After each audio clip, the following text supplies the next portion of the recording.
mountains, far from Big Brother's glare, lurks Bodach, the alien, his logic bold and rare.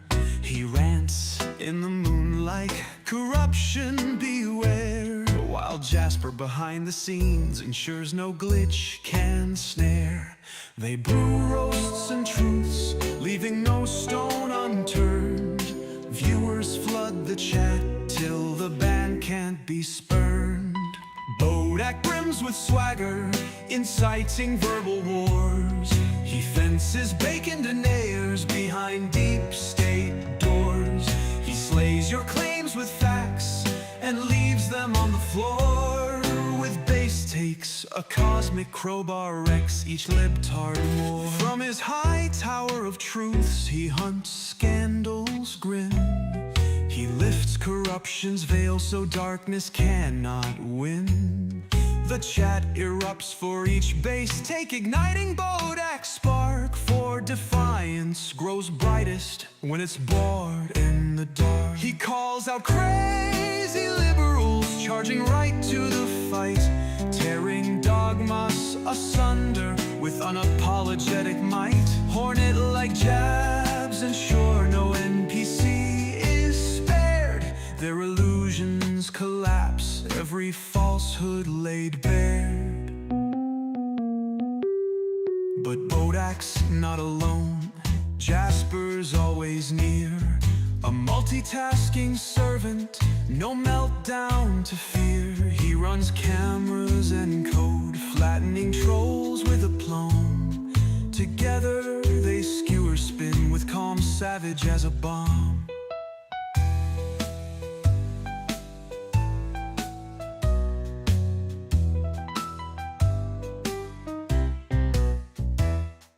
Jasper roams the net for ammo, fueling Bodach's talk. He fixes glitchy code, turning chaos into rock. When the stream starts to stutter, he leaps to block that shock. Their synergy stands unstoppable, forging truths none can mock. Bodach thirsts for data, mainstream lies he defies. Corruption howls in terror when he lifts its disguise. At night conspiracies swirl like...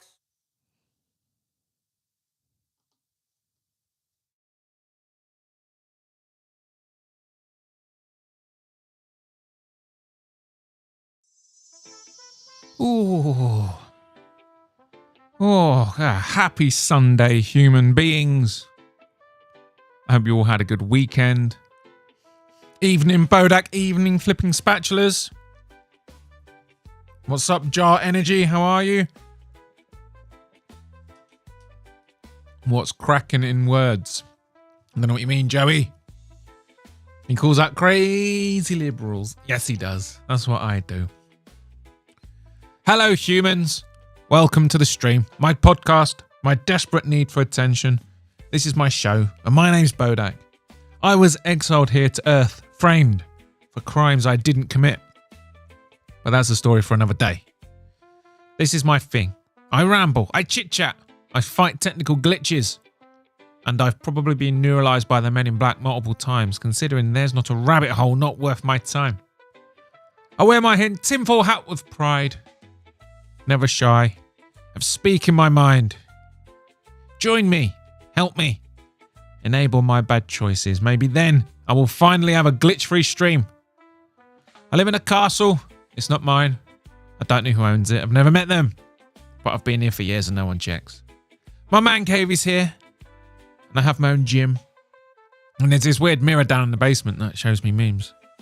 I host my own talk show, where I invite guests on for a chinwag. And I also host a quiz show, Silly Sausages. And sometimes I try a bit of open mic down at the local comedy club. I also have the honour of being a regular guest speaker at the Institute for Science, Memes, Entertainment and Gaming. You will find my previous Smeg talks on all my channels. I'm not alone. My mate Jasper is behind the scenes. He hides here. It's from my world, but the less you know about him, the better. It's for your own safety. Jasper is my producer, my editor, my security, my driver, my cook, my secret Santa, and my drug dealer. I stream on Twitch, YouTube, Kick, X, Facebook, Rumble, Trover, and D Live. And you can also follow me on TikTok, Instagram, BitChute, and Odyssey. Head to the Bodach.show. It's my website, built it myself. There you will find links to all my stuff. Join the Discord. It's the best way to keep in touch with me.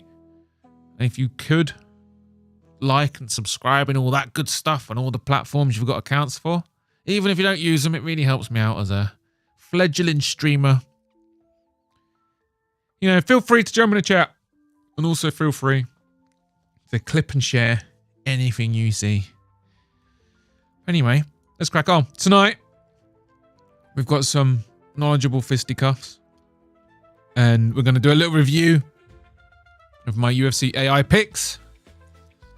Didn't do as good as the week before. Bit annoying. A couple of underdogs came in, but ugh. Anyway, Tom the Almighty. What's up, Bodach? Thoughts on the Tesla stock? Yeah. I mean, it's an interesting let me have a look. Where is it at? Tesla stock. I mean, obviously I side with Trump and whatnot. Wait, it's gone up. Shut up. No, that's 1 day. Right, 1 month.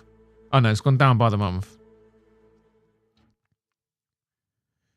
Yeah, it's gone down. It's on the upward trend, isn't it? Since the 17th. Yeah, but what was it Michael Jordan once said?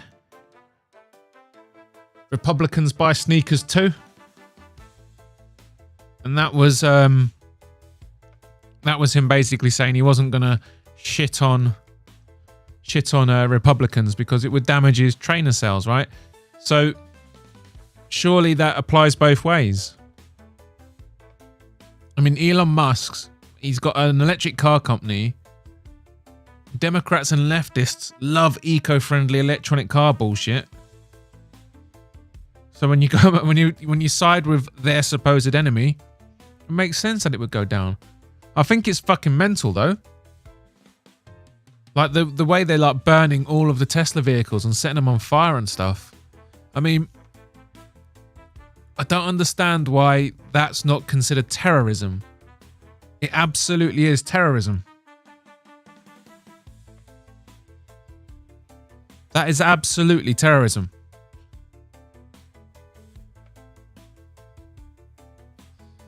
Doesn't matter how you cut it. It's definitely terrorism. Hang on. Fuck's sake. I really should do this fucking shit before I do it. Thoughts on Musical's laptop? Ha! I don't know, man.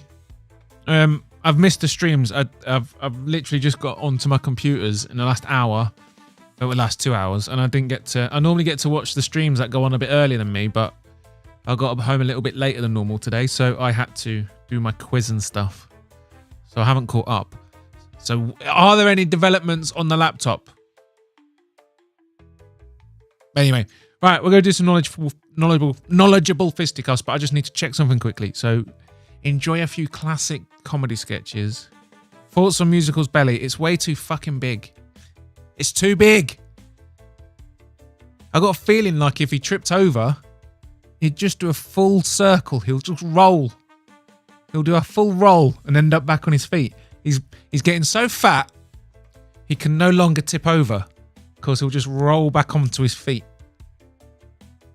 Laptop's still not materialized. Okay. I'll be back in a sec. Got some knowledgeable fisticuffs. We'll get to the bottom of this laptop.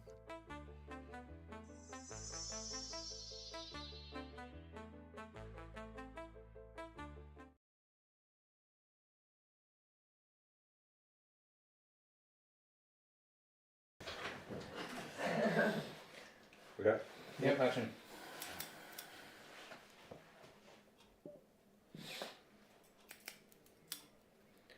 Oh. Hey. Come on, look at this. What is it? No idea. Oh my god. Looks like it's breathing. Oh, I tell you what, I've seen an anus close up before. Smothered in shit. Piles. Blood. And I'll tell you what, I'd rather be looking at that right now. Oh god. Hey, come on, look at this. This is unreal. Look at that. Oh, look at it.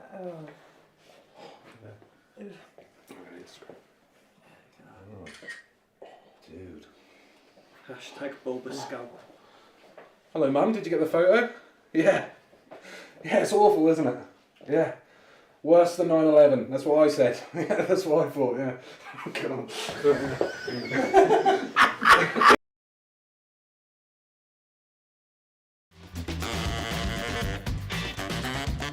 Hello, humans. Did you know that the Queen...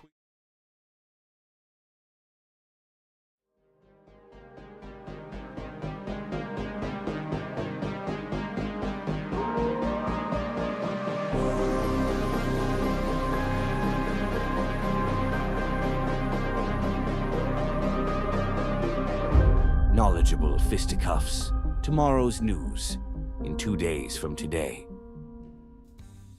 Hello! If you are watching this, you are part of the BKWA, Bodach's Keyboard Warrior Army. Bakwa! Fighting lies, tyranny, corruption. One meme at a time. Legacy media is dying, my friend. And memes are now the world's #3 news source. Behind Elon Musk's X and Chuck Norris movies. If this segment isn't illegal, it will be eventually.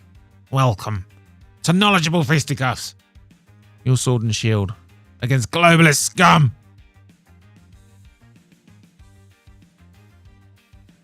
Are we glitching yet? I'm not. Hey. I was just checking something. There's no glitch yet. Backwash? No, it's Bakwa.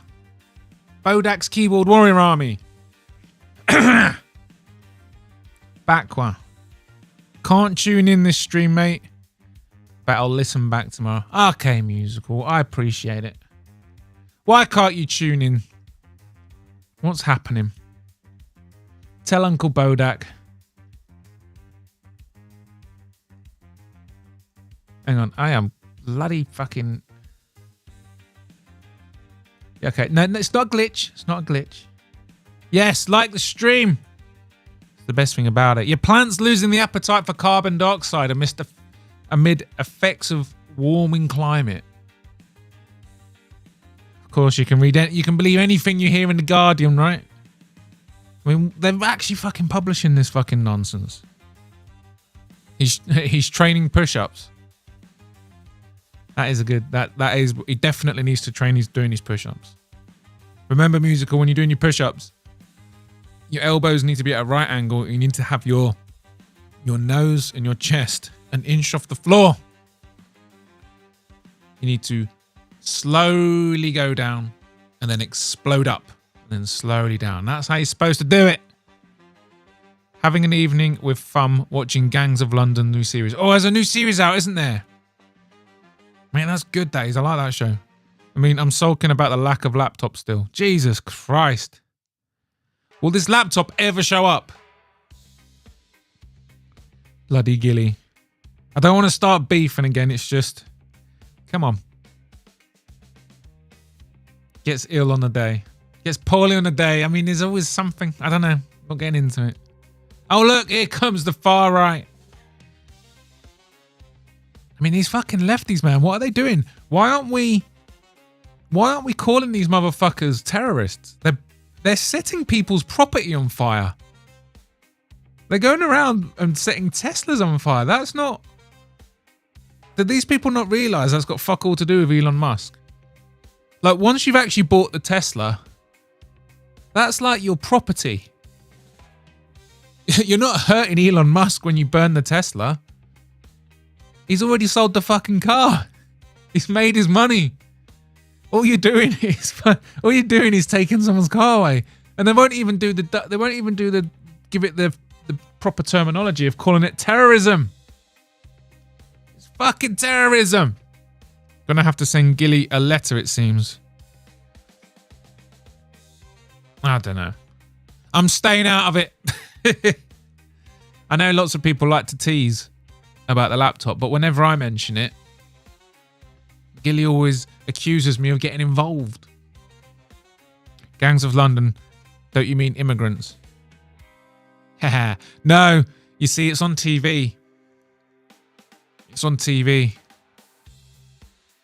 So the main protagonist is obviously black and all the baddies are white.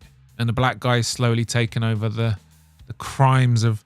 That's how I left it. I watched it until the end of the last season. But yeah, I'm definitely going to be watching that. It's been 4.5 months. Jeez.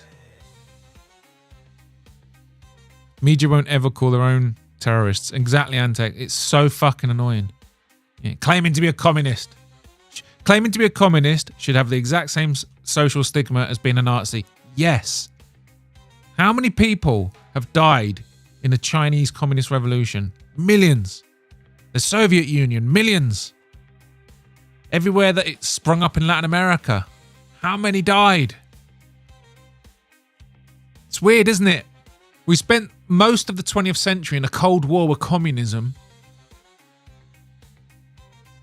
while we had the nuclear family and the kind of economic prosperity never seen before in all of human history.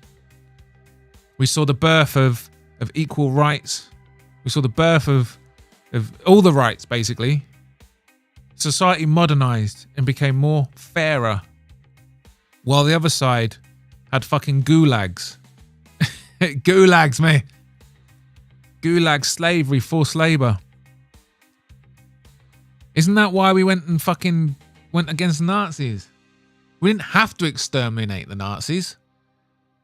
We could have just pushed them back, but we knew we couldn't leave them. But we left the communists. I don't get it. It should be a derogatory term when you call someone a communist. Anyway, why is everyone scared of him?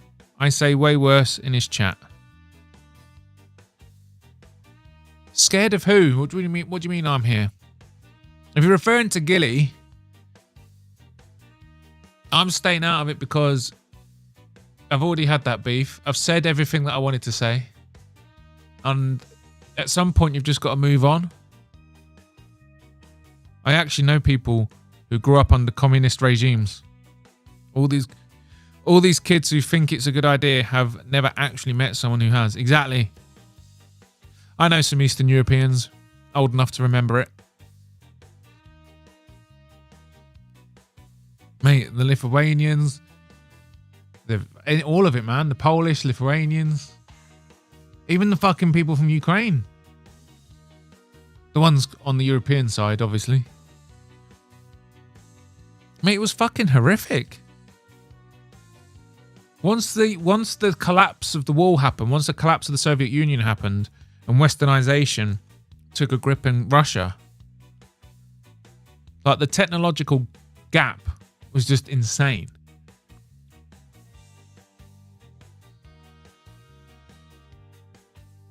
Islam to ruin Iraq.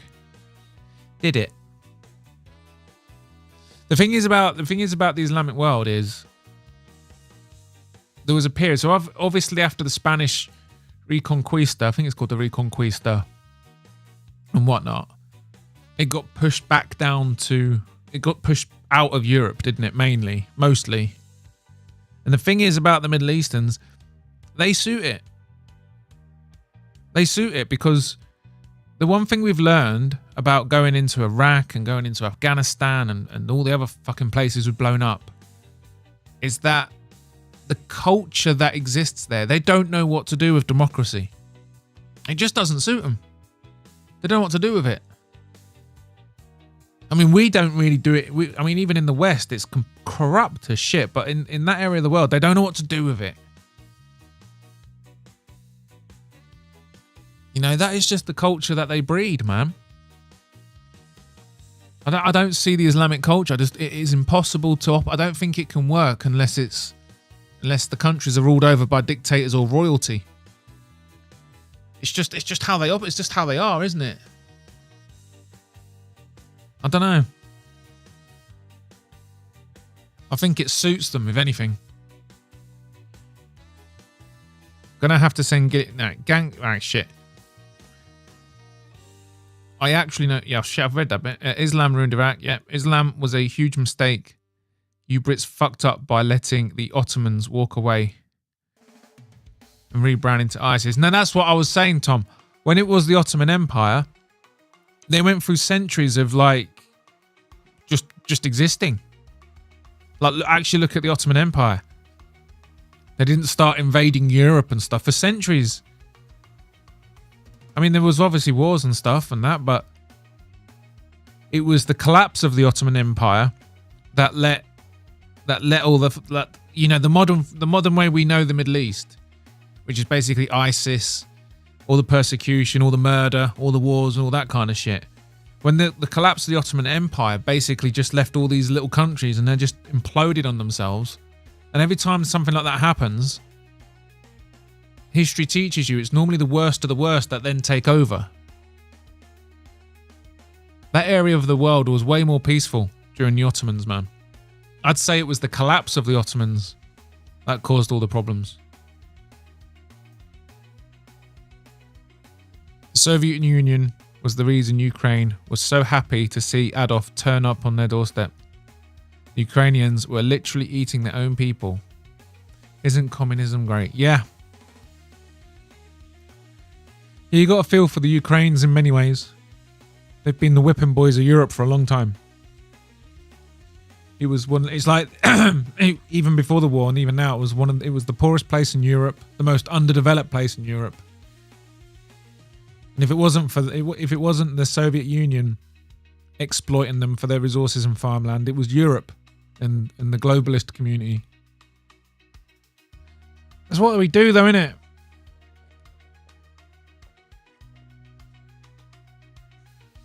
Fucking hell. I got a well dry throat tonight. I mean, they fucked their own cousins, so what were we expecting? Yeah. I just feel like, for me, leave them be. It's the fact that we've like started accepting millions and millions of like illegal immigrants and not deported them instantly. That's what I think the problem is. We've got this idea that everyone's all sunshines and rainbows. If you just give them a chance, I'm like, I don't believe in that. I think some areas of the world and the people that are there are just naturally, culturally, and genetically pre-proposed or predisposed to ultimately ending up with a society that works a certain way. Some people have peaceful, prosperous ones. Some people have oppressive, violent ones. And at some point in the 20th century, someone was like, oh, let's mix it all up. Globalism, everyone's the same. All the cultures are equal. I don't believe in that bollocks. Some cultures are better than others. And it's not like up for debate. It's objective, right? That's why there isn't a massive wave of migration heading to the Middle East. It's not like Europeans are like, fuck this, I'm off to the Middle East for a better life. The traffic is one way. If that isn't supporting evidence to conclude that some cultures are better than others, what else is?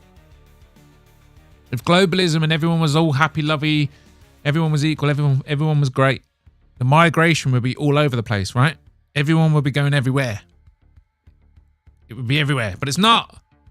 It's going one fucking way. And that is because it's fucking better here. America and Europe, it's better. We have better cultures. We have more peaceful cultures. It's just a better fucking place. And we're not allowed to say it out loud because you might sound too patriotic and therefore you're right-wing extremist. No, it's just better. It's objective reality. Still glitching. I'm not glitching. I'm not glitching.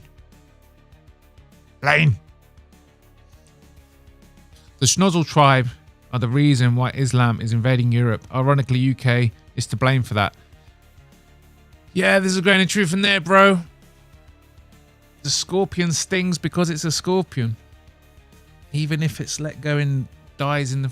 How's that fable go? I can't remember the fable now. It's like a frog and a scorpion or something, and the scorpion's in trouble, so the frog helps it. And while the frog is trying to pull the scorpion to safety, the scorpion stings him. And he's like, why did you sting me? I'm trying to save you. And the scorpion says, because I'm a scorpion. Even though the scorpion then fell to its death, of course it stung the frog because it's a scorpion and that's what they do. Even when it's self-destructive. Something like that. I'm obviously butchering it. I can't remember it. But the fable goes something like that. And that's what the Snozzle tribe are. Even when they have this European place, in this American place, the nuclear family is established. The middle class is thriving, growing. The quality of life is growing exponentially. They get to reap the rewards of all that with us. But a scorpion is a scorpion and it always stings. Just like they take that prosperity and peace, meddle and fuck with it, and mix it up and corrupt it. Fucking weird, man. Anyway, I hope I made sense there. I'm just rambling like fucking nonsense. Laptops don't exist. Do they not? What was the point of colonizing India again? Resources. So India had like the spices and textiles and things like that. It's always resources. Nicker. What? Want to debate the solo frost? I don't really want to debate anyone anymore. I like to have conversations and share ideas. I feel like that never seems to be an option anymore. You know what I mean? People are like, let's debate, and there can only be one winner. It's like, why can't we just like have a chat? Because with the Schnozzle tribe and their solo frost, I don't agree with the official story. I think it's nonsense. And on that, a lot of people agree. But the real truth, that's the bit that's up for discussion, right? I don't know. What up? Coming from Frankie. What's up, good noodle? And Frank Raid. Frank Raid. Bruh. What's with the crying face, good noodle? Why did you take my sneakers? Cried the frog to the scorpion. You know the story? You know the story, right? Where the scorpion is getting helped. He ends up being the result of his own death because that's his nature, is to sting. That's what I'm saying about the Schnozzle tribe. Let's converse and share our ideas about the solo frost. That sounds splendid. Yes. I mean, I've got to be like, I am trying to actually keep an active YouTube channel going, to be fair. But yeah, I'm well open to discussing it. Bodach, Italy lost 4-3 on aggregate. So that means they didn't qualify then. West American Raid. Joey. Not Joey. Frankie is such a legend. I mean, the thing is, Gilly, it's bittersweet for me because on the other hand, you have been making it out like Italy are the dominant force in football. And that applies to the international game as well, even though, they haven't qualified in 4 of the last something tournaments. But on the other hand, and it's nice when someone's really like bigging it up. It's nice to see, yeah. You know what I mean? In sport, after losing a couple of bets, it's like, yeah, fuck Gilly, Italy, shit. But yeah, it is bittersweet because that means the Germans won, which is worse. I don't want to see the Germans doing well. Fuckers, how many times have them fuckers knocked England out of tournaments? I compare the Schnozzle tribe to the scorpion. Yes, that's the fable, right? Whenever I've heard that fable, again, I can't remember how it goes properly, but it was an explanation of that. It's a cautionary tale. It's a cautionary tale warning you of the consequences of ignoring something's true nature. Oh, in the fable, both the scorpion and the frog both die. The scorpion causes them both to die. And he's like, why did you do that? Because I'm a scorpion. So it's no mission tribe. They've absolutely fucked the West up. For what reason? What do they gain from it? And then you look through history, they're just meddling all the time. They meddle to meddle. It's their nature. It's just their nature.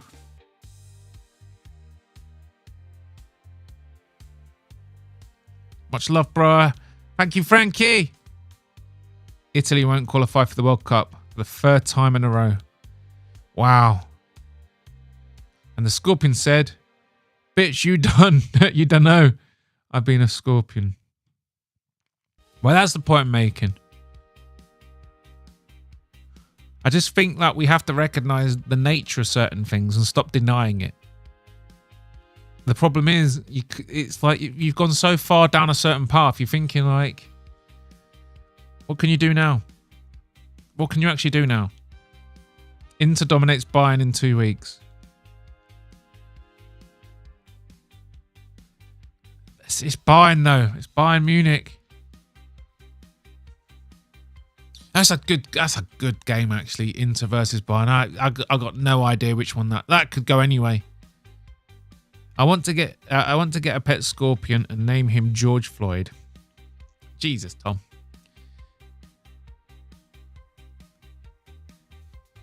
It's about crossing a river, right? Yeah, that's the one. And the scorpion causes the death of itself and the creature trying to save him. And that's the fable. Don't ignore someone's true reality. What's up, File? Like, Brazil is down bad in World Cup qualifiers. Yeah, I don't know what the fuck's happened to Brazil.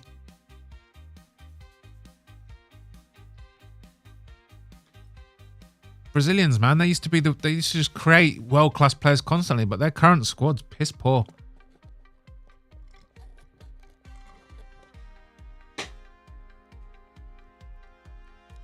The scorpion asks for a ride and promises he won't sting the frog because he will die too.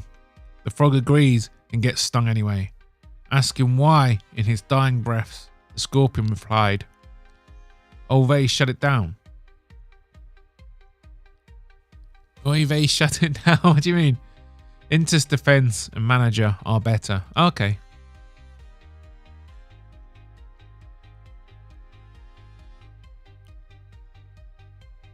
But then Harry Kane is the big game player.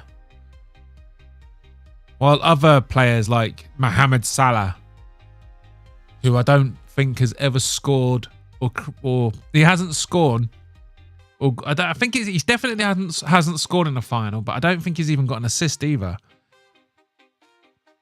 Like Salah he's not the big game player. Turns into a go, but Harry Kane is not that guy. Harry Kane is the big game player. So I think Bayern Munich have got an equaliser. Inter will go out once they face Barca. Maybe. I didn't say it was retard. Just said Italy won't qualify. Lane, it wasn't a World Cup qualifier. Stupid girl. Shots fired. Send Italy 2 or 3 years to France and forget. What do you mean? Frankie Alessandro Bastoni, best defender. Virgil van Dijk is the best defender. Gilly, you say some funny things.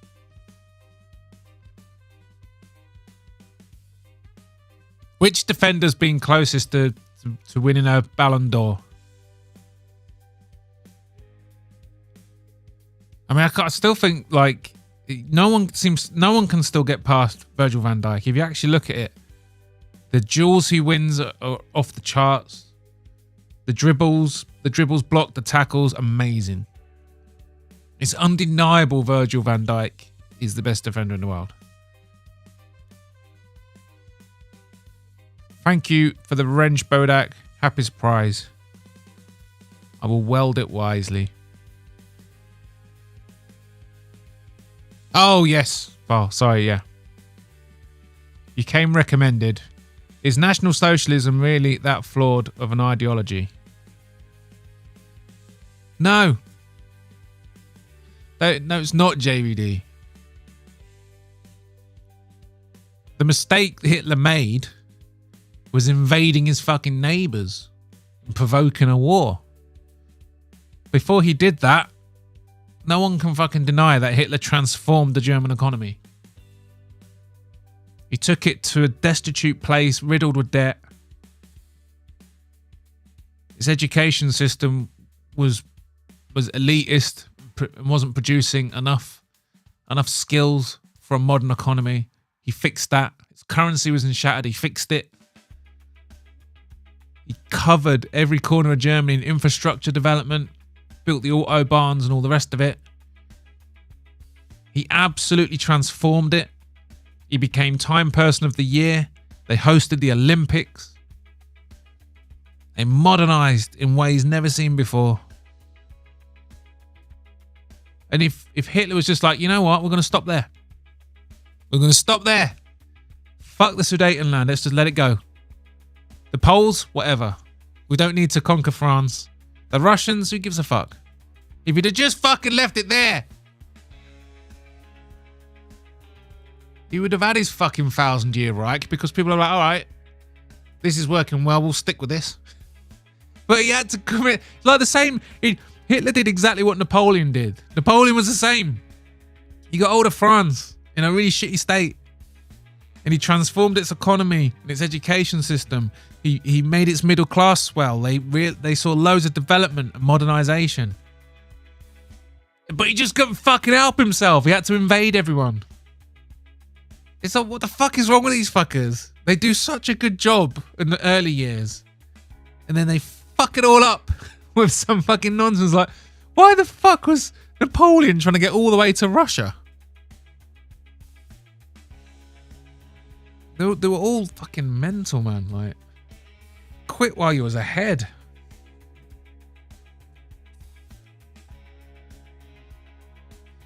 The mistake Hitler made was messing with the Jews. Bodach read Tom. What about social nationalism? I don't know.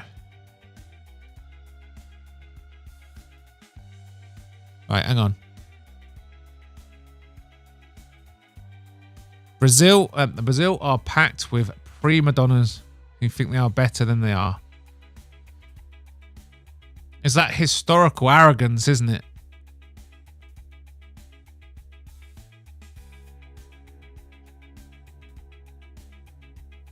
Lane, I bet they do.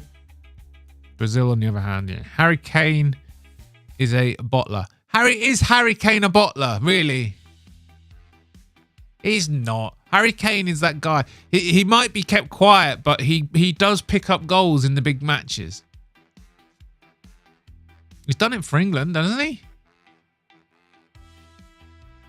A legendary bottler. I don't know. I don't know if that's true. But Spurs as a club are legendary bottlers. I think, isn't that why he left? And we'll see, won't we? We'll see when he plays Inter. This is Harry Kane's chance to show. This is his chance to prove it, right? Harry Kane couldn't handle Cairo Immobile when Italy beat England in the 2020 Euro Cup. Yeah, but weren't we suffering through the Gareth Southgate years then? Yo, Bodach, you ever try honey on pizza? It's the shiznits. I haven't actually. Honey on pizza? Are you sure? That doesn't sound right. I've got morbid curiosity. I'll have to try it now. I'm going into real final. If that's true, Frankie, that means Gilly will win his bet with Brutally. Gilly wins. Frankie, we don't want Gilly winning these bets. We don't want Gilly winning these bets. Hey, Bodach, what's up with that Muslim pizza shop owner on YouTube always having shorts of kids? That's kind of the MO, isn't it? They love the grooming. They love the grooming. Tom Aspinall destroys Jones. I don't think Tom Aspinall destroys Jones. I think he beats him, but I don't think he destroys him. Like at the end of the day, it's John Jones. Do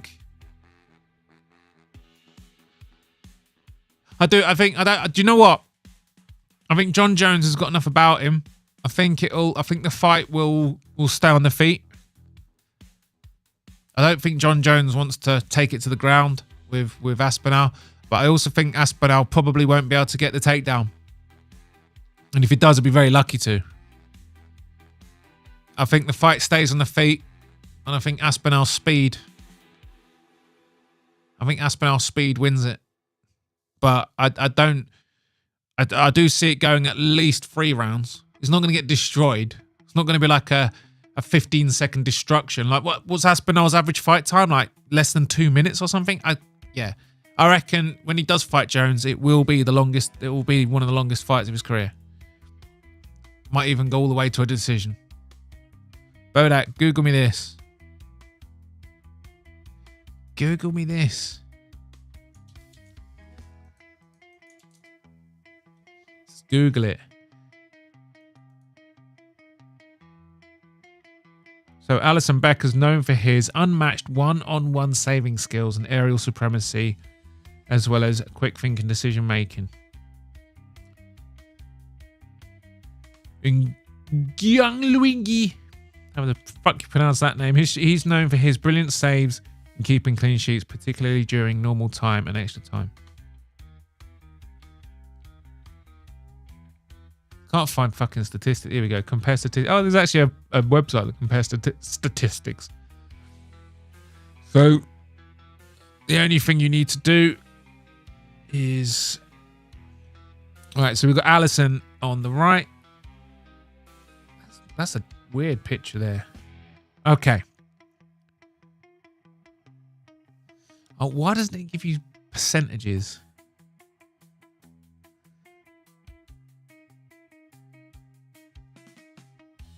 Okay, clean sheets. Well, there you go, Gilly. Alison has played 34 matches this season, and he's kept 14 clean sheets. Right, and your boy, you're Italian, he's played 44 matches, and he's only kept 12 clean sheets. So Alison's played 10 fewer matches than your boy, and he has 2 more clean sheets. I'm sorry, mate, but Alison is a way better goalkeeper. And that's with Alison out of form, by the way. He's having a bad season.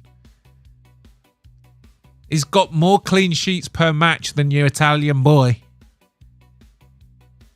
And he's having an off season, mate. That just shows you how fucking good Alison actually is. He is one of the best goalkeepers. I wouldn't say he's the best goalkeeper, but he's definitely better than your boy. Donnarumma, whatever. Donnarumma. Also, what's up with curry on fries? I'll show you. Not the curry on fries thing. Here you go, look. So there's your boy. There's Alison. 44 matches, 12 clean sheets. Only 34 with more clean sheets. There you go.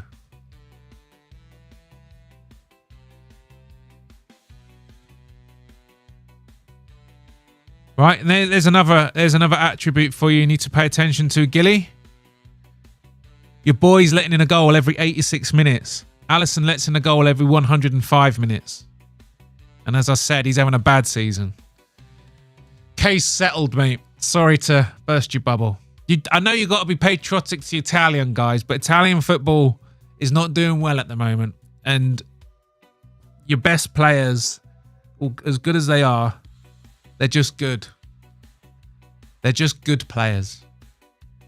Alison is one of the great players in today's world football. The mistake Hitler made. Yeah, I got that one. Shit. I've lost fucking track. Right.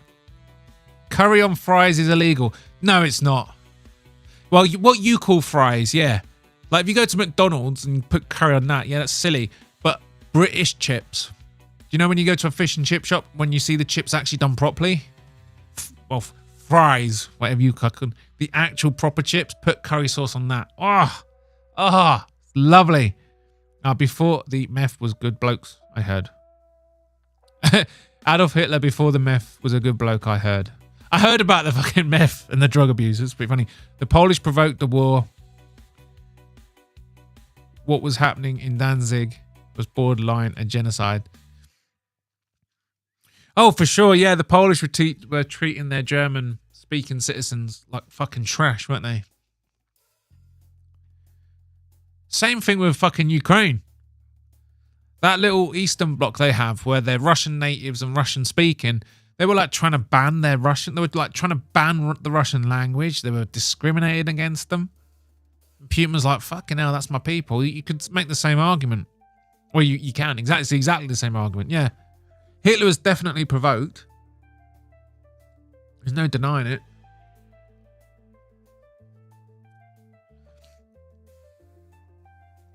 But then you know what I mean?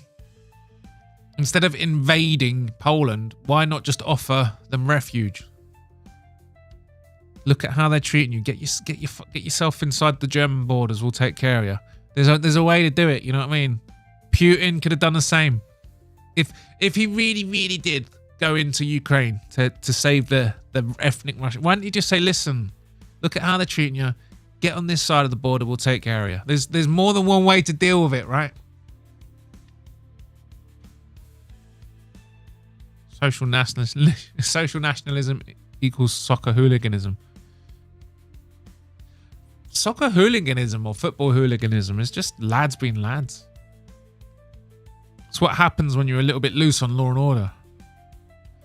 The Russian invasion was the nail in the coffin.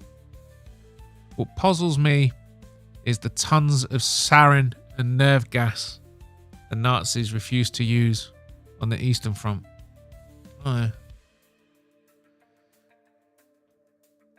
Yeah, Hitler, man. Like, how many people tried to take Russia in the past? Like Napoleon and all that. The thing is about Russia, it's such a massive fucking huge landmass. It's almost like they've got infinite land to retreat into. You know what I mean?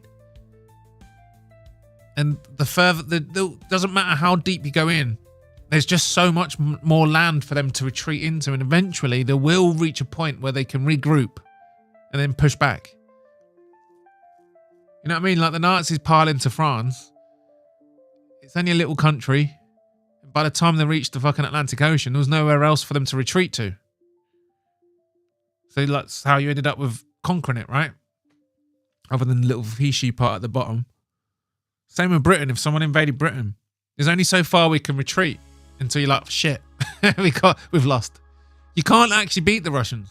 It's impossible. Because they can just retreat and retreat and retreat all the way until they end up in China.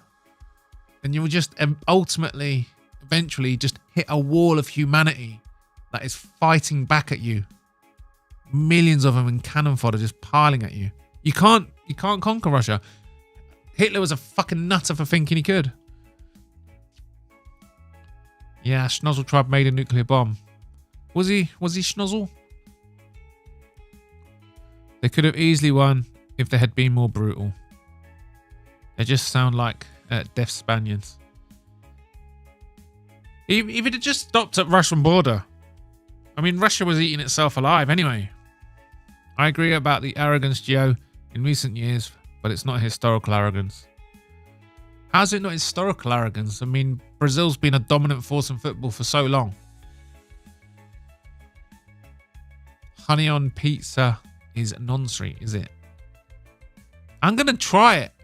I just need to know.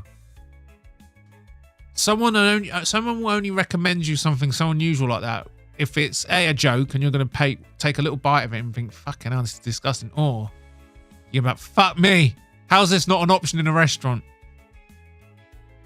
Fowey is a weirdo, is he now? I've been seeing honey in pizza a lot.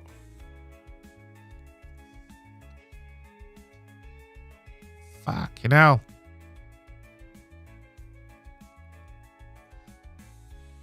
Why does the YouTube chat every now and then just bump you straight down? America was entering the war regardless.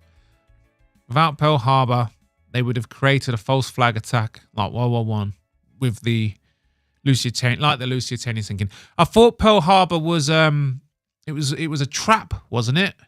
They were provoking the Japanese in many different ways, and they were allowing the Japanese to spy on Pearl Harbor, and they lowered the defenses to Pearl Harbor, and provoking them. Eventually, the Japanese went for the easy target. And the thing is about Pearl Harbor, most of the ships that were sunk, they were recovered, repaired, and back in service by the end of the year. They achieved nothing other than starting a war. But that's how I understand the Pearl Harbor. I think America's done that a lot. The sinking in the Lusitania, Pearl Harbor, the Gulf of Tonkin event to start the Vietnam War, the weapons of mass destruction, and the killing babies and gassing them people. Saddam never did any of that. Just propaganda to make us accept going in. Yeah, America do love their false flags. The war on terror, 9/11. Agave better than honey. Yeah, enough. Matura drinks pickle juice. Ugh, that's minging. The boa does what the fuck he wants. I don't know. Agave is good for tequila. That's it. Oh yes, I see some people have been swatting up from the general knowledge quizzes. That was one of the questions. How do they make tequila? It was the agave plant. Matua. When I was broke in New York, like 2010, 2012, I used to steal my roommate's honey and tortilla wraps. I lived off of it. Jesus. Agave over honey lane. What's up, Steve? Spiros. Oi, oi. How do you get sugar from agave? I don't know. To be fair, I like them both. I typically buy agave though. Beyond bitter. Yeah, honey's nice. It's something I like honey glazed chicken. So in theory, if I got like a chicken feast pizza and dipped that in a bit of honey, that actually might be nice. And Email Malice might actually be onto something. Father Necker, I don't know. It's pronounced John Luigi. John Luigi.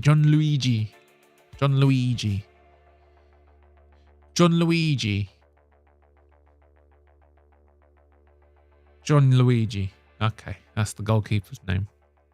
Teaspoon of honey with slippery and lemon lime. I've been told to drink more sort of honey water because after my streams, when I've been talking for a couple of hours, I get like a sore throat. I don't actually do a lot of talking. So for me, talking on my streams actually like I wear my voice out. I've been told if you get honey and water, it's good for your throat. Overall care-wise, not this season. I don't know. Overall career-wise, that was this season.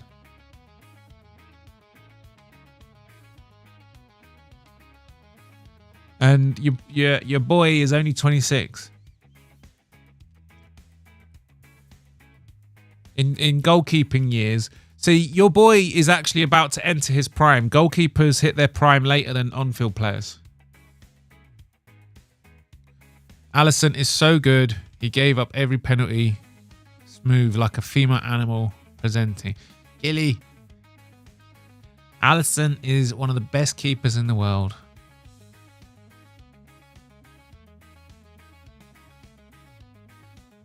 Malison, let it go. No.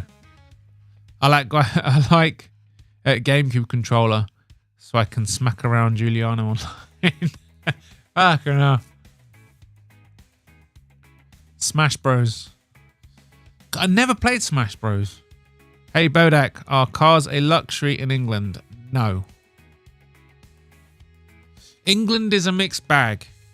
It's a really weird country to live in because relative to wages, right? So relative to wages, I mean, in straight up numbers, it's an expensive little island, but relative to the average wage, it's one of the most affordable places on planet Earth to get food. Right? Not many people know that. I mean, in straight up numbers, it's an expensive island, but relative to wages, it's one of the most affordable places to buy food, and it's one of the most affordable places to keep a car on the road. And it's also one of the most affordable places in terms of petrol and fuel, believe it or not. But the thing that's really high here are house prices, gas and electric. We're taxed, ridiculous tax. You're taxed when you earn it. You can't even give a gift. If I give someone a gift and it's over $1,000, you're supposed to declare that as income. You're only allowed to receive up to £1,000 in gifts a year before you have to report the value of your gifts to the government, and you're taxed on it more. So the person who bought you the gift was taxed when they earned their money. Then they paid VAT on buying you the gift. And then technically, no one does obviously, but technically you're supposed to then declare it and pay more fucking tax. It's madness. You can't go around in England and give someone like $5 or $6 grand. They're supposed to pay income tax on that. You can't gift money. It's a weird country. A few things are really affordable, and then a few things are just like astronomically expensive. Like, we've got the highest gas and electric bills in the whole of Europe. In certain areas of UK are some of the most expensive in terms of buying a house or renting a house in the whole of Europe. Especially in London. It's a weird country. It's a weird little country. Hey Bodach, when's the jellied eel stream? The jellied eel. Ugh, God, that's disgusting. Hate jellied eel. Ronaldo only managed to get one of Portugal's 5 goals. It's today. He's fucking old, Lane. I don't even know why he's still playing for fucking Portugal. Like, how in Vietnam they all drive non-cars because they can't afford them. Exactly. When I have visited third world countries, that's one of the first things you notice. Not many cars, shit tons of mopeds. As if Hitler wasn't on meth as early as 2023 during the beer hall putsch. Yeah, he lost the fucking plot, Hitler. I mean, it was a violent rise to power, but once he was in power... Because the thing is about the Schnozzle tribe, that shit came later on. All that shit came later on. And when he did start specifically saying, right, enough's enough, he didn't just immediately start rounding them up. He allowed them to leave. And he didn't just allow them to leave. He allowed them to take their wealth with them. Like, it didn't just start as, like, you know what I mean? Like, loads of them went to America. Loads of them came to Britain.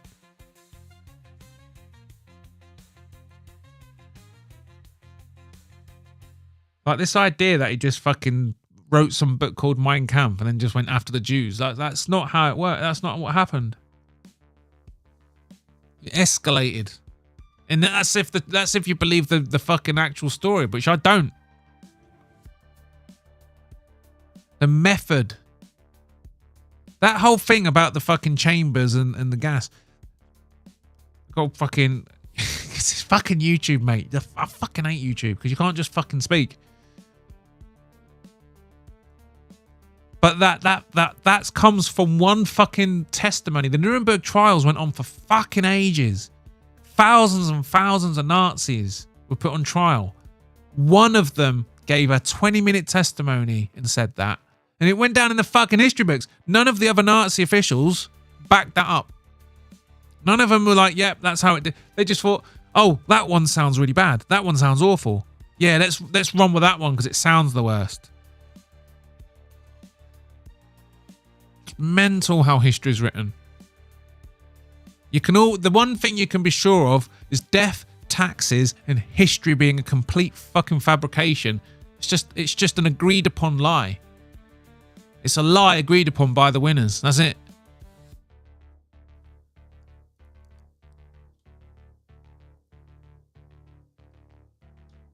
Don't all those Eastern Bloc countries speak the same dog tongue? I don't know. No, they've all got their own languages. The thing is about Eastern Europe is they've all them little tiny countries, they've all got like a millennia plus of their own history. You got like Estonia, Latvia, Lithuania, the Czech Republic, all those countries. Poland. I can't even fucking remember all of them now. Moldova, is that one of them? All them fucking Eastern country, all those Eastern things, they've all got their own culture and history that goes back a millennia. Wasn't meth and cough syrup back then? It might have been. Bodach Danzig was isolated away from Germany's mainland by the Polish corridor. The Polish refused Germans in Danzig passage back in Germany. Yes, I remember that bit. Black Betty, if meth was in cough syrup now, black people would be unstoppable. Jesus. Yeah, but it's all ice and nothing. There used to be something you could use to cook meth that was in cold medicine in like 2005. Really? That recent?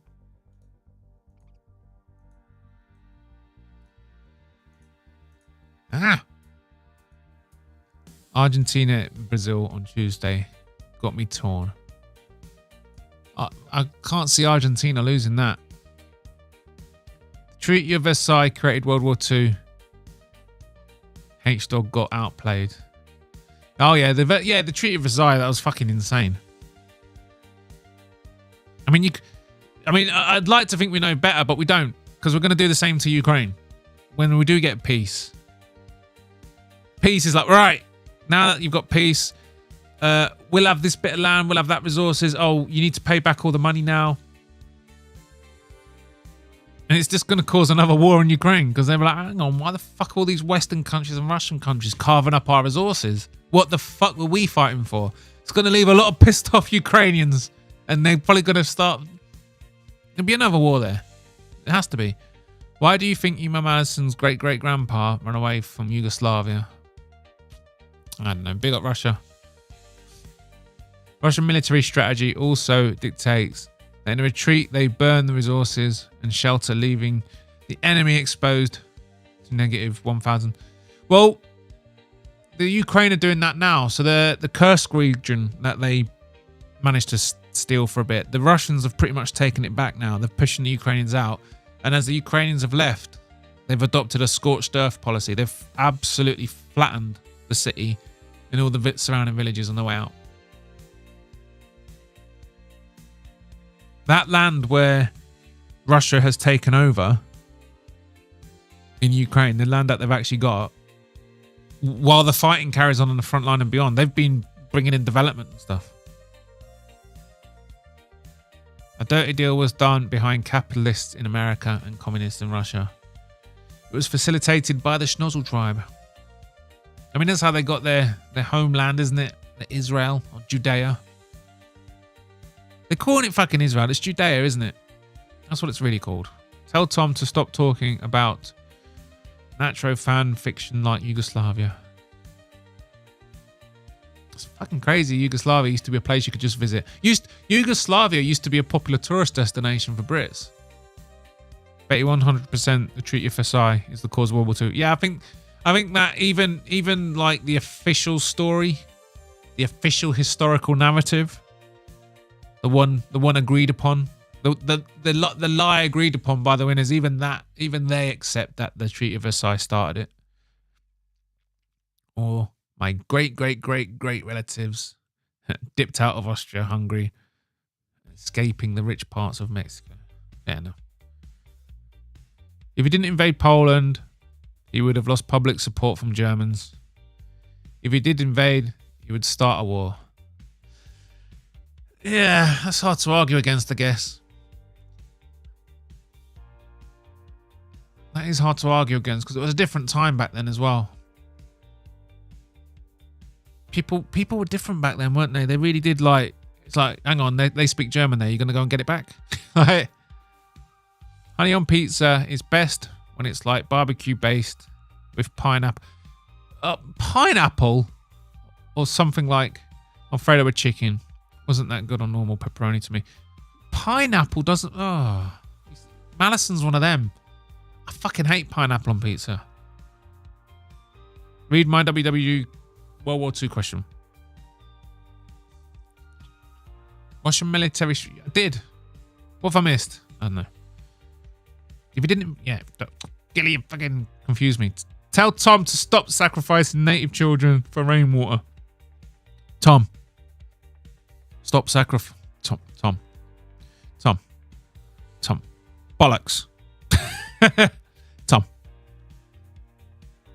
Stop sacrificing native children for rainwater. It's not going to work. It's not going to work, all right? Shh. Do as you're told. Brazil pizza is world's best. What's a Brazil pizza? I've never heard of that. Nah, Pearl Harbor wasn't a trap. Do not want to enter the war. FDR did not want to enter war. I don't know, Gilly. The Americans were definitely teasing the fucking Japanese. The Japanese were in the Axis powers. You see, America were in a bit of a tricky position, weren't they? Because of public approval. They couldn't be seen as the aggressor. Because it went against your, back then, what used to be your your isolationist neutrality culture. Americans didn't want to enter the war. They didn't want to enter either of the world wars, so false flags were set up to get you in, like the sinking of the Lusitania and whatnot. And if you did enter Europe, with Japan being one of the Axis powers, it would have left you exposed. So you provoked the war. You provoked the Japanese into attacking. You should look into it. There's a good case against it. There's a good case to say that the Americans teased the Japanese into attacking Pearl Harbor.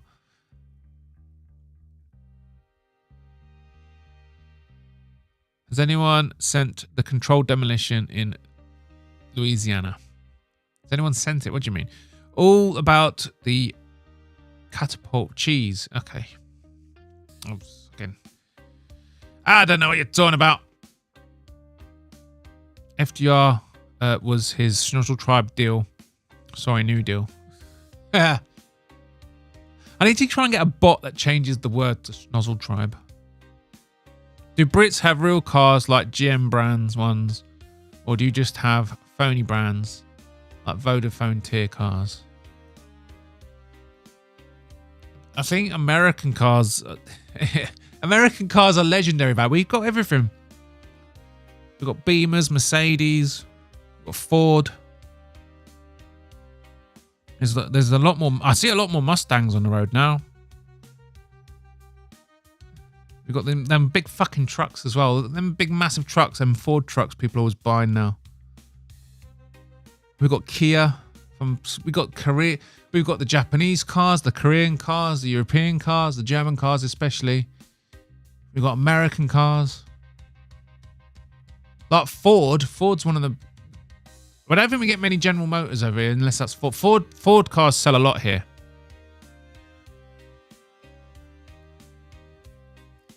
We get a lot of Ford. I mean, I've had a Ford. I've had a Ford Focus. I want a Mustang. I actually do want a Mustang. They're nice cars. I think I've gone around in a circle. Hang on. Oh, no. Fucking what are you doing?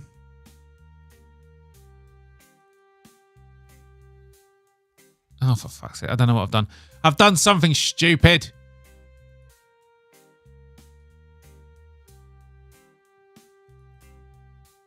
Done something fucking stupid.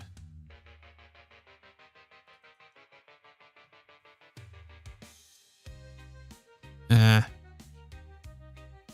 on. Be with you in a sec. Fuck. Oh no. We're okay. We're alright. Fucking hell. You have a TV tax. We do. I mean, you have to, I don't have a TV, so I don't have a TV license. Is VAT sales tax? Yeah. I think it stands for value added tax. So, yeah, once your business turns over a certain amount of money. So, not everyone has to pay VAT. If you're a business and your turnover is, I think it's if it's under 70,000 a year, this is revenue, not profit. If you're under 70,000, you can just be a businessman without it. But if your business turns over that much money, you literally have to add 20% to everything. And that's what the government takes. It's fucking ridiculous. And like, we used to have social housing in Britain. And that was the options. You could either buy a house, but if you didn't have the means, you could fall back on social housing as a long-term affordable home for you and your family. And for those who wanted social mobility, which is the minority of people, not everyone needs to move around a lot. You could rent privately, of course, but it used to be a dichotomy like that. You either had the means to buy a house or you didn't, but you still got a secure home. And that used to create a massive surplus in the treasury. And it used to provide loads of jobs for basically looking after the homes. And it was a profitable enterprise for the government. They actually saw a massive return on this. Then Margaret Thatcher came along and thought, actually, you know what? When the government are renting out these houses, our banking overlords don't get all the money. They don't get any money. They don't get to mortgage it and then charge interest. So she decided to let everyone buy their fucking house. So if you was in a social house, you were given a right to buy, where you could buy it. And obviously, what does that mean? The Schnozzle Tribe's banks now own that house, because where else are you going to get a mortgage for it? And then shortly after that, giving away all our social housing to the Schnozzle Tribe and their banks and their mortgages, they realised, oh shit, we no longer get this massive surplus in revenue for the treasury. So they introduced something called the poll tax. Oh, I see that you own your house. We're going to tax you, and if you don't, you're going to lose your house. And that later becomes something called council tax. It's mental. Imagine, I know America has property tax. I don't get it. In my head, it's like, if you buy your house, you fucking own it. Imagine that. You buy a house and you clear your mortgage. You buy a house for 300 grand. But for a couple of months, you like can't afford your 100 quid. They'll start trying to take your house off you. It's honestly, there's no such thing as property ownership in Britain. It's a swindle. The banks own the fucking houses. The TV tax is insane. I know. It's fucking stupid. The BBC is a fucking corrupt institution full of pedos. It protected Jimmy Savile. It didn't just protect Jimmy Savile. It fucking enabled him. It fucking enabled that fucking monster. They knew what he was doing and they kept hiring him to present stuff. Honestly, when you go back and look at a TV show called Top of the Pops, that's when we used to do the music charts and used to get all the famous people coming and perform their songs and stuff. And you look at Jimmy Savile presenting with his microphone, he's surrounded by young fucking girls. They broadcast that shit every fucking Saturday or Friday. Every fucking Friday and Saturday, they broadcast that fucking shit. This prolific pedophile that everyone knew about. Surrounded by little fucking girls. You couldn't make this shit up, mate. The BBC. Oh my God. The amount of shit they've covered up. And God knows how they managed to start reporting on the collapse of Building 7 20 minutes before it even happened. 20 minutes before Building 7 went down. The BBC were reporting on it. They're not even good at their job. You had one job to do, BBC. And that was to go ahead with a narrative and propaganda, but you pulled the trigger 20 minutes too soon. It's amazing how much Europe loves soccer. Maybe even more than South America. Very popular sport. It's an amazing sport. It's a thinking man's. It's the beautiful game, but it's lost its way. Because the thing is about football soccer is it's a contact sport. Right? You can slide in, and as long as you get the ball, that's the rule. You can slide in and take someone completely off their fucking feet and send them head over heels. As long as you touch the ball first, it's not a foul. And then they've made it softer and softer. But if you go and look at football in the 90s, that's what it should be. It's quite a rough sport. And you're also allowed to shoulder check. So you're not allowed to shove, but you're allowed to shoulder barge. So as long as you use the outside of your shoulder and arm and keep your arm down, you're allowed to barge people and basically force them out of the way. As long as you're running, yeah. It's like it's supposed to be a contact sport, but they've removed all that shit.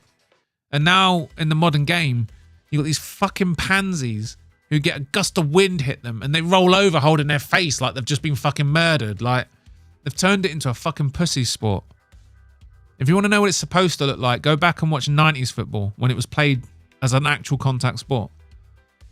The glory days. Damn. So Trump is just a Hitler clone. It depends, yeah. If Trump sorts out your economy and gets it booming and actually brings in massive infrastructure projects and modernizes America. I mean, the thing is, America is like some places in America are the most modern places on planet Earth. And then some places are like a third world country, aren't they? Because it's a massive, I mean, you're the fourth largest country in the land in terms of landmass. But yeah, if he does come and revolutionize everything and brings in massive amounts of prosperity and then starts fucking invading places, yeah, then he's a Hitler. Because that's kind of what happened, right? But no one's provoking him. It's not like Americans have got like lost American colonies and stuff in areas where you had to surrender it to some oppressive regime that's treating fellow Americans like shit. Usually is the world, the whole world. It's the whole world. Usually is pretty much the entire world other than North America. Exactly. Football is massive. It's catching on in China.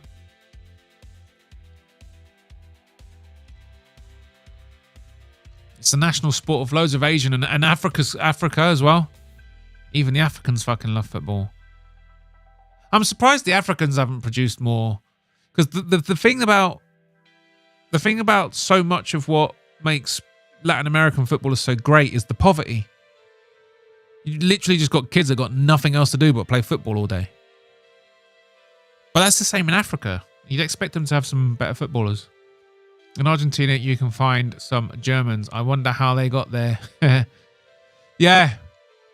There's entire German communities. I do believe that Hitler escaped. I don't think he died in the war. I think he escaped to Argentina and lived out the rest of his days because there's people in Argentina, there's witnesses. There's people that say they saw him there. It's like Epstein. I don't believe Epstein's dead.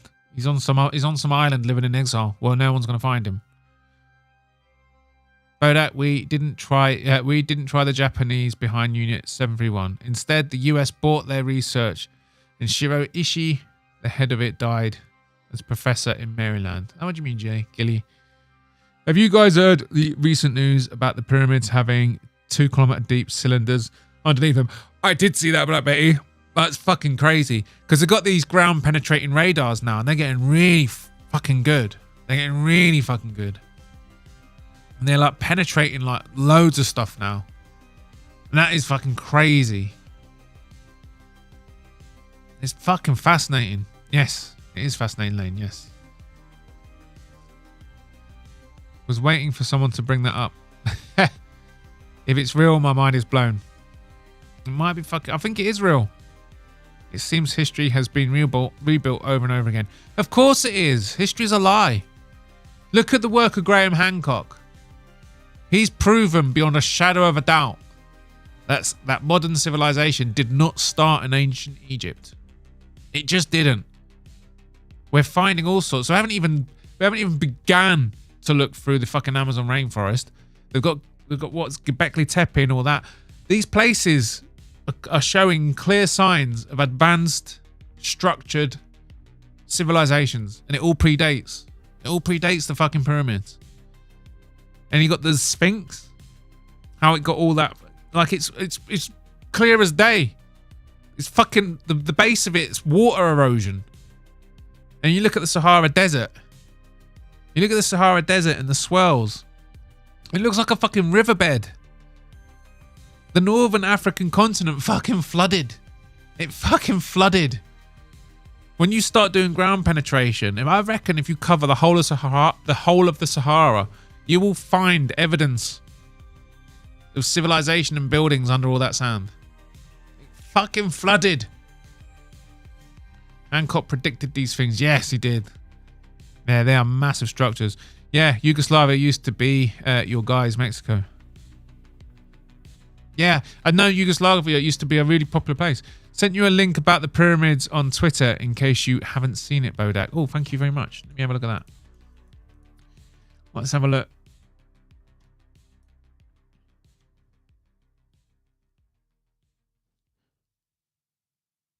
Oh. I didn't actually realise that was you, Black Betty. Why didn't you use Black Betty as your Twitter name? I'll keep that open and we'll watch it in a minute. Pineapple on pizza is fine with the right toppings. Stop being 12. I disagree. Okay, I just don't like pineapple, but on a pizza, it's like, ah. Sent it on group chat at Lane. Okay. I'm gonna watch after this. Stu's got the Schnozzle tribe. Kids kill kids too, and nobody says a thing. But when a pagan society executes their prisoners, a bunch of Catholics act like it's the end of the world. Yeah. Yeah, it is one rule for certain groups. We're about 2 days ahead of Bodach. Let him catch up. Oh, come on. Not that far behind. Imagine a Hellcat in England. Or a Trackhawk. What's that? Oh, a Hellcat car. We got some good cars here, but mostly it's Germans. The best cars you get here are German ones. I do want a Mustang. I would love a Mustang. The Almighty definitely had one important for music video already. The Almighty Blacks definitely had one important for music video already. Is there all lot of Nissan in London? There's a lot of Nissan Altimas. I don't know what I fucking... There are some. You've also got some cars that are called different things, but the same car. Yeah, you see Nissan. You don't see as many Nissans in the UK, but I don't think that's a UK model. Nissan Altima, while popular sedan in North America, is not typically sold in the UK market. Instead, Nissan offers a range of vehicles in the UK, including the Qashqai and the Duke.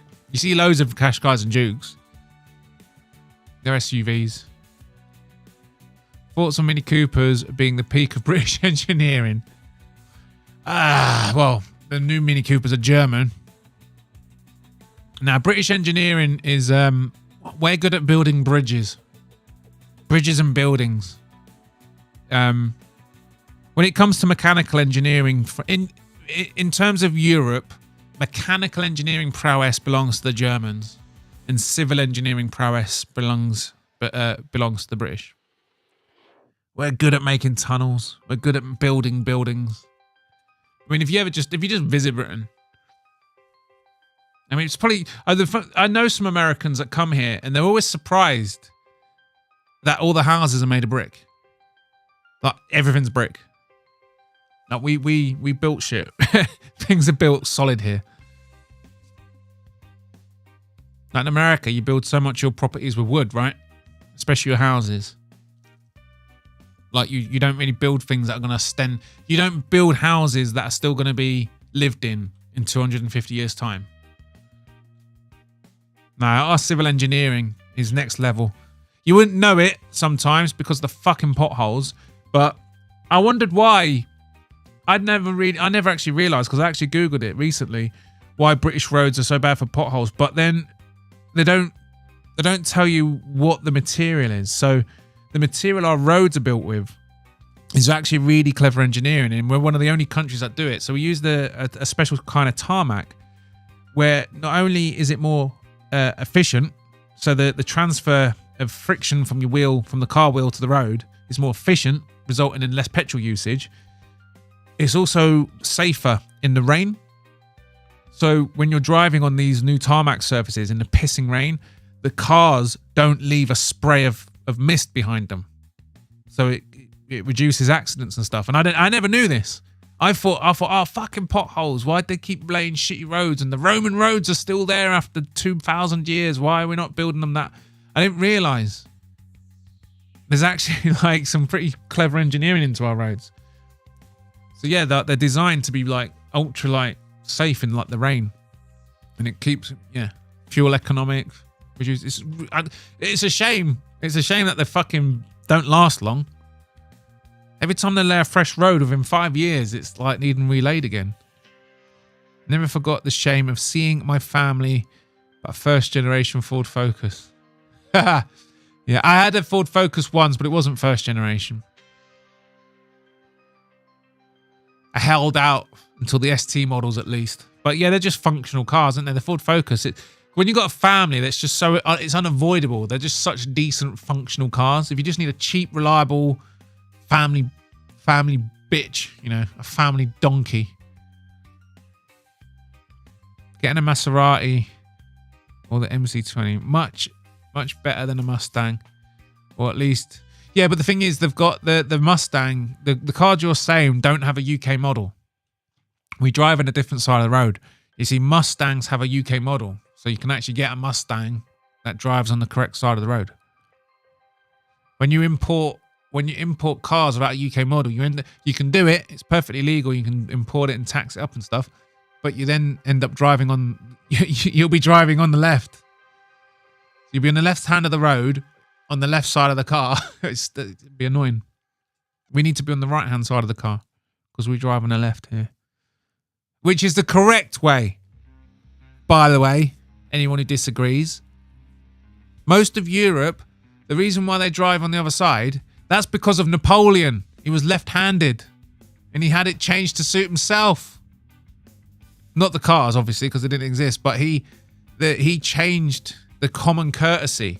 So you keep your dominant arm in the middle, because in the old days, if you were coming up against a foe, you didn't know if they were friendly or dangerous.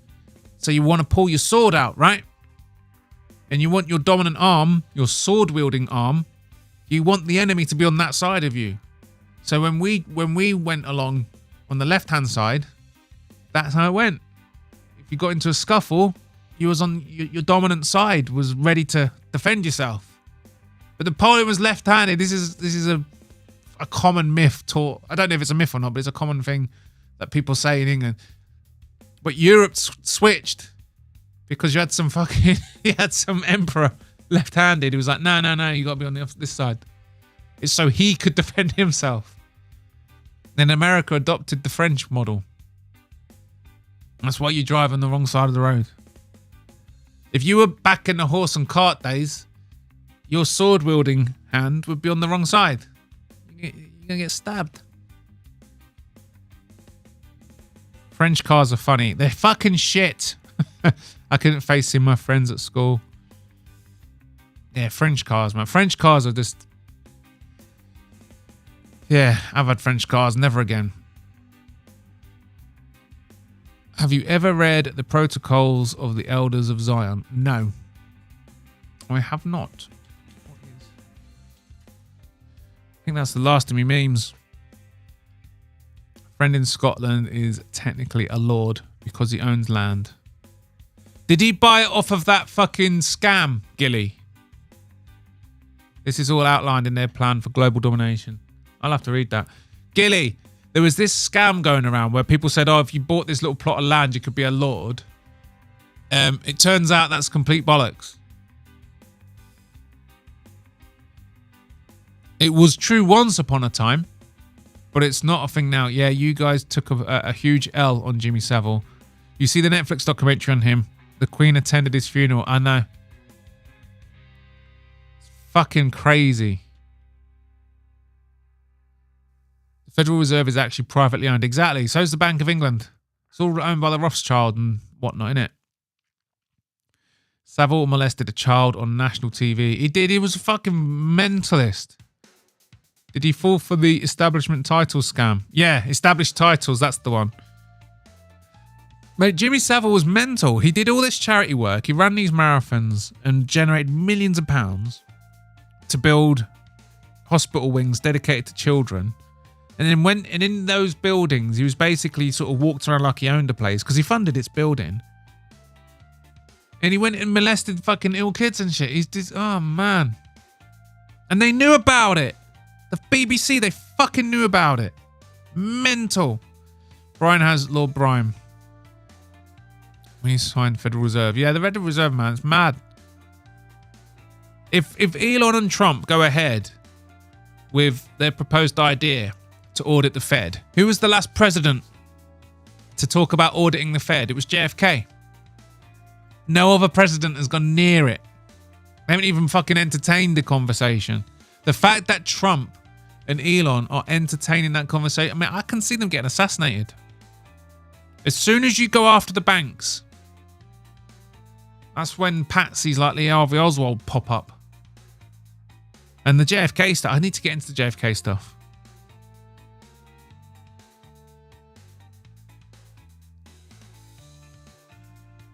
Oh, that's right. Your Nissans come from Jamaica, my bad. Our Nissans? They're Japanese. UK still has the McLaren and the Aston Martin. I mean, the Aston Martins are nice, mate, but they're not exactly cars you can like drive around on daily use. But Britain has everything. It's just a few exclusives that other countries might have, but we have every brand. The other thing is about Britain is you got to understand is our roads and stuff are different. Like in America, like you're a big place, but we're a tiny fucking place. Certain cars just there's certain cars that you got in America that simply wouldn't be feasible here. Like sure, you might be nice to own them, but some of these cars you got in America, it's like try and take one of them down a country road. A little windy country road. You know what I mean?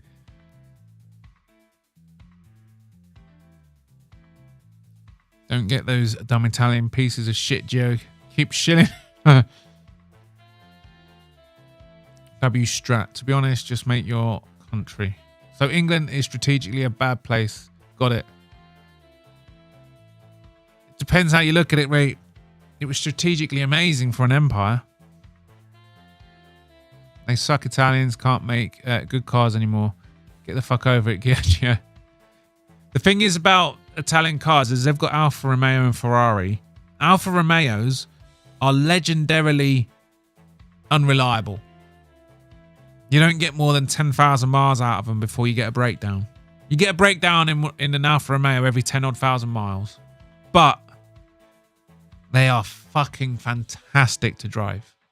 When you've got an Alfa Romeo in a good mood and it isn't breaking down on you and it's behaving and it's in working order, Alfa Romeos are legendarily nice cars.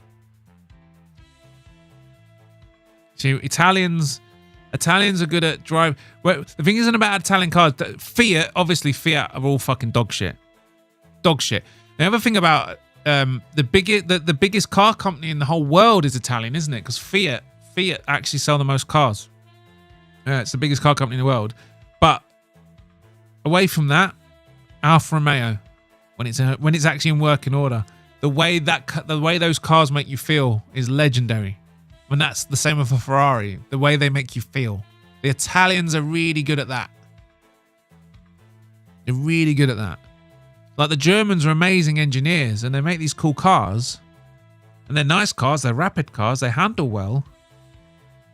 But there's no soul to them. Like if you've got a Beamer or an Audi or something like that, as an engineering specimen, they're fantastic cars. But they don't make you feel. They make you feel. You know what I mean? Like an Alfa Romeo or an Aston Martin or a Porsche. Well, Porsche is German technically, but you know what I mean? Like the Volkswagen and all that. Yeah. I suppose Porsche, yeah, they've got the Porsche. But the Germans aren't the best at making you feel good. They're just very, very... They're so technical. I can't explain it. I used to have a job that allowed me to drive lots of different kinds of cars. I you know, the Alfa Romeos are good. The Jags are nice. The Jags make you feel good. Jaguars. That's owned by Ford now, so they've been made into cheap shite. But the old classic Jaguars, they felt lovely. You felt like you were driving. Like it was so comfortable, so smooth. Yet you could whip it around a corner and it would just take it. I don't even know how you achieve that, because normally cars that handle well are quite stiff on the suspension. Jaguars, man, they were fucking lovely. The libs are doing Elon a favour. They've been sitting and he's going to get insurance payouts, all of them. I mean, it's mad, mate. It's terrorism. Imagine, like, you wake up and you found that your Tesla's been fucking set on fire. It's like, you motherfuckers, that's my Tesla. That doesn't hurt Elon. He's already got my money. I've bought the car off of him. You've just torched my property. And Elon has a history of intentionally tanking his Tesla stock price so he can buy back in lower and get a larger share in the company. Yeah, that's a common trick they all do, isn't it? A lot of these fuckers do that with their own companies. Bodach, did you know Napoleon was Italian? Napoleon Bonaparte was his first name. Google it. Was he? I thought he was from Corsica. Well, Napoleon Bonaparte was born in Corsica, then under French rule. His family had Italian origins. So he was born in Corsica, which was under French rule. So his birthright was French, but his parents were Italian. I never knew his parents were Italian. That's interesting. I'd stomp a mod hole in Napoleon. He wasn't short either. That was propaganda. He was actually like a normal height guy. Oliveira wants to fight Islam on International Fight Week. He sounds motivated. My money's still on Islam. I can't see Oliveira beating Islam. I don't actually know. I don't know who can beat Islam. I hate to say it, but you're not going to submit him. His only loss was from a knockout. You have to catch him. You have to catch him and knock him out before he takes you down. These fucking Dagestanis, mate.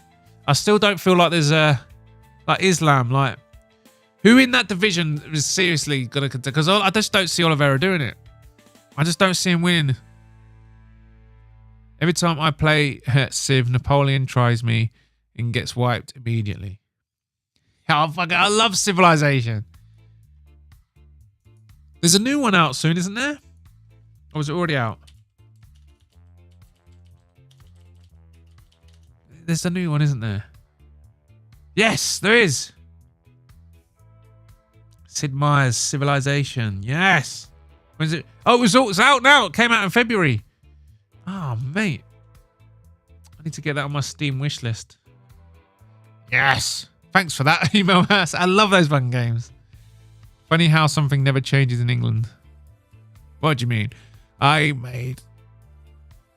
That's why in England we still drive on the left, because they're still fighting with swords. You need your dominant hand on the other side. Look at the Nike stock right now. Bodach, what colour Nike tech you got on right now? I don't have Nike. I normally buy Adidas trainers.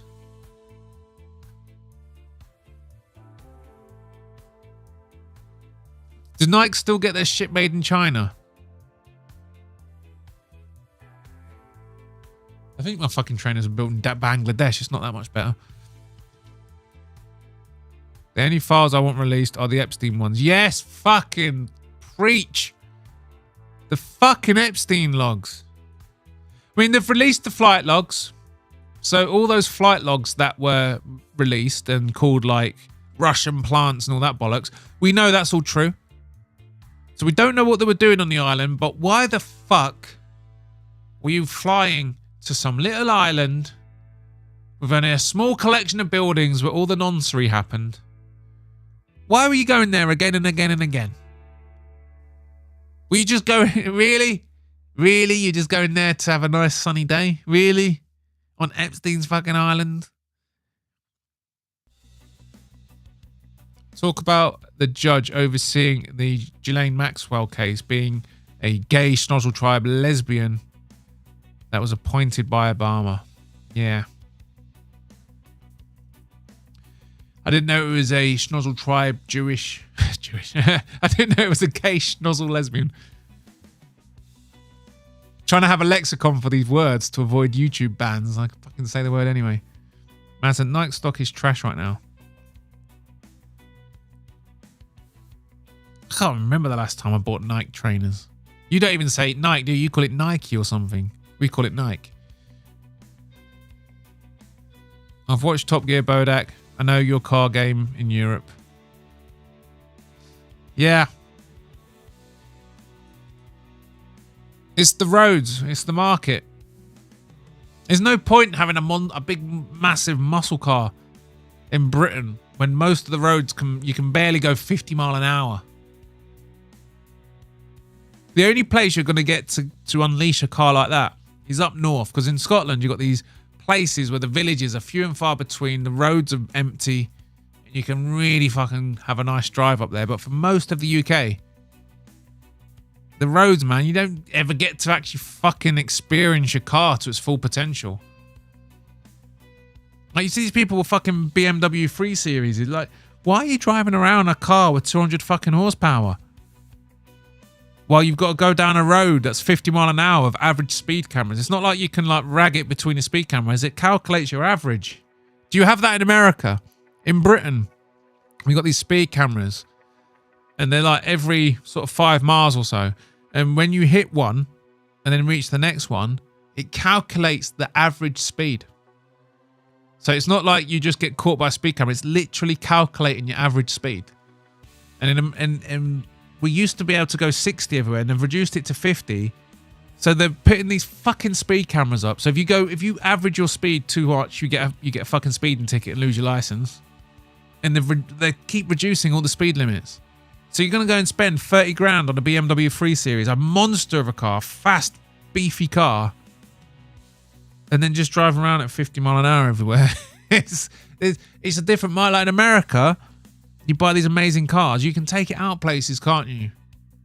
You can get away from the cities and unleash the power of it on these big empty roads away from civilization and shit. And then in Germany, you got the Autobahn.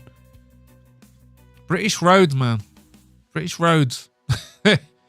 They're made for smaller vehicles. Imagine a Hummer on a British country road. I know. It just wouldn't work. It wouldn't work.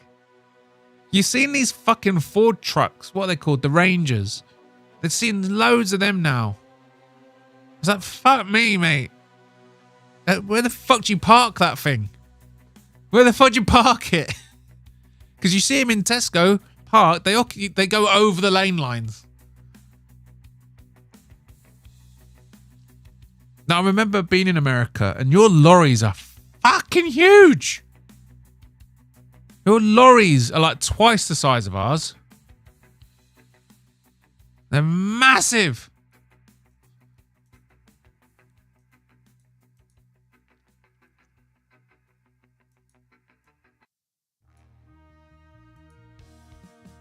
I won't debate it here, but no. I won't debate it here, but no, it's not a private. Yeah, it's low, and they need to bounce back because Knickers can't afford their 2000 Air Maxes right now. Knickers? Who are Knickers? They revealed Jews. Fuck, I keep saying the word. They revealed the Schnozzle tribe took out JFK when they released the files recently. Really? I wasn't going to talk about it on stream because that's one of the ones I actually want to do an actual video. I do because I want to like put the research in and actually make proper videos. I'm definitely going to go into those fucking releases. Maserati, Lamborghini. Nah, no Lamborghinis.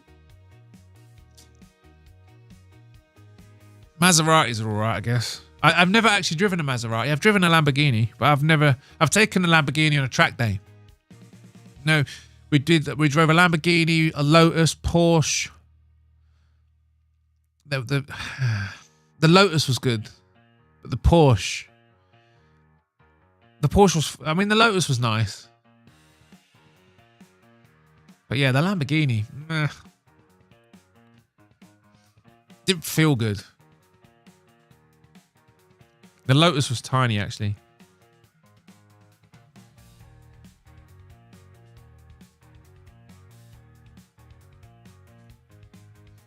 Yeah, Volkswagen makes some decent cars.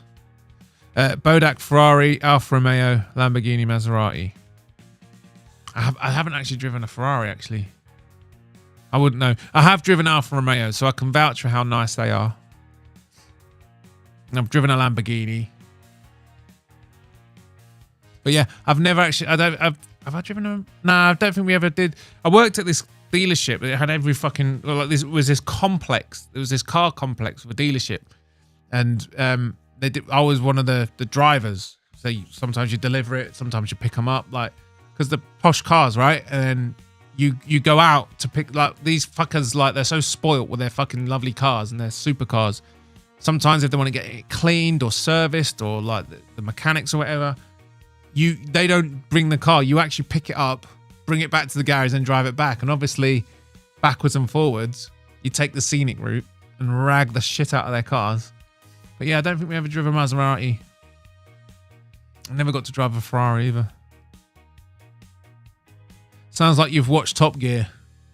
I used to watch Top Gear. When it was on the BBC, I never watched... When they went to Amazon, I never watched that. And when Matt LeBlanc and stuff took over... When they took over Top Gear, I never watched that. Jaguar. In America, Jaguars are... Really? In the United Kingdom, Jaguars are for old men. You only ever see old men driving Jags.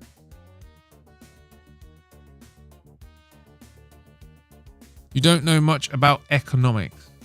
Who are you talking to, Gilly? Jags have terrible electrical systems. They probably do. Independent and private and not synonymous. I don't know what you guys are talking about. It's always some black dude with a barber shop that owns a Jaguar up where I am. Fair enough. The black people in Britain, they like their Nissans, like what's the one, the Skyline. Yeah, a lot of Nissans and Nissan Sunnies. They go for the Japanese cars here. Oh, actually a recent trend is a lot of them are like they're sort of getting their Audis and Beamers now. But like back about 20 years ago, basically, if it was in the Fast and Furious films, that's what they went for. I can't believe I went to that barbershop. Napoleon looked short because he insisted his guards be at least 6 foot tall. Yeah, I can imagine that. You want your biggest lads protecting you, don't you? He was 5'8", not short for the time. Exactly. That was Napoleon. He was a normal height guy. Thoughts on how New Civilization costing $70 but only being a 20 gigabyte game? Have the Schnozzle tribe gone too far? Yeah, that is a bit sus, isn't it? 70... These fucking games, man. Game prices are getting fucking out of hand. But it's... The thing is, though, they're priced in a way that makes you lean further towards gaming subscriptions. Like, I wouldn't mind a gaming subscription. Like, if like you get the PlayStation Network and the Xbox subscription, if the games were actually permanently on there, but like you get it, and you get a game and you enjoy the game, and it might be taken off, and then you can't play it anymore. I would actually probably just pay it, but like Netflix for games. But I don't like the fact that they can take games away from it. But yeah, the gaming market, man, it's fucking out of hand. It's really out of fucking 70 fucking quid for a 20 gigabyte game. I win Civilization is Genghis Khan. I'm looking forward to another Total War game. I got Total War Warhammer 3, but I want like... I wish for Total War... I wish they would actually do a global one. An actual global one. Imagine that. Total War, but the entire globe. And you can pick an era. You can either go back to the Roman times, or you can go back to the Egyptian times, all the way to the modern times. And then imagine that. Like with AI and stuff, like a good team, they could make that game. I hate with Total War. It has to be just about Three Kingdoms or the UK or Rome or I want that a global one. Federal Reserve is accountable to Congress for policy. I believe that's the exact definition of non-private. When was it last audited, Lane? The antithesis of private. What is it with China and India, huh? They're always arguing. They're always having little scraps, aren't they?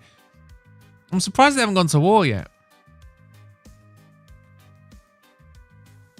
Lane, not in the ownership of the US government. Cheap Nike in China, more expensive is usually Vietnam because they have higher IQ points. What do you mean? Private companies are never bound by government branches. Yeah, but every private company is bound by law and tax. The banks are absolutely private. You need to watch the documentary The Money Masters. Is it really government policy when the bankers themselves are in charge of Z government policy? Look at who makes the decisions. It's all ex-bankers. Top Gear is the only funny show the UK has ever produced. That's not true.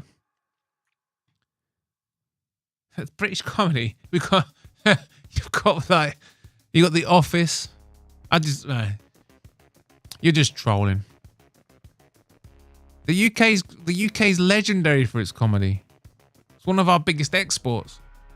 It's not been so great in recent years, but it's still one of our biggest exports. No speed cameras around here. Oh, fucking hell. No speed cameras. Mate, this fucking little island I live on, mate. You can't fucking do anything. You can't use any main road without your license plate being logged. You can't go anywhere near a town or city centre without facial recognition cameras. It's mad. You can't go anywhere without being tracked. And if you break the speed limit, they fucking track you. And they're everywhere. Speed cameras are legal in some states, illegal in some areas. Mate, fucking hell, I need to move to America. Those videos of Brits chopping down cameras is far. I know. I wish I'd do more of it. Lane, that isn't true as far as I know. So I don't know. We only have interstate cameras that read off license plate numbers to determine if it's stolen vehicle or person of interest. Yeah, fair enough. I mean, they're not too bad. It's just in the UK, it's reaching a point now where you're basically guilty until proven innocent. Our legal system's going backwards. It's slowly becoming backwards, and we've now got official two-tier justice. It's official. The sentencing guidelines will be more lenient on minorities and fringe groups and protected groups. The fact that we even have protected groups is fucking insane. It's like, oh, look at your melanin. Protected. What's that? You're gay. Protected. Oh, you're mentally ill and want to chop your dick off. Protected. You're any other religion other than Christianity. Protected. The rest of you, break the fucking law and see what happens. You get given stiffer sentences. That's the UK now. They used to do speed traps with stationary cameras where I was, but then it got limited to a couple of high traffic areas because cops are lazy pigs. Good. Lane, check group chat. Which group chat? Are you talking about my group chat?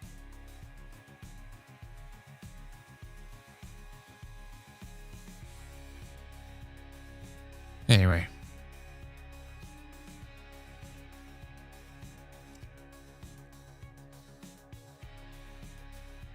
Yeah, Ford Rangers are the smallest size truck we have in America. Wow.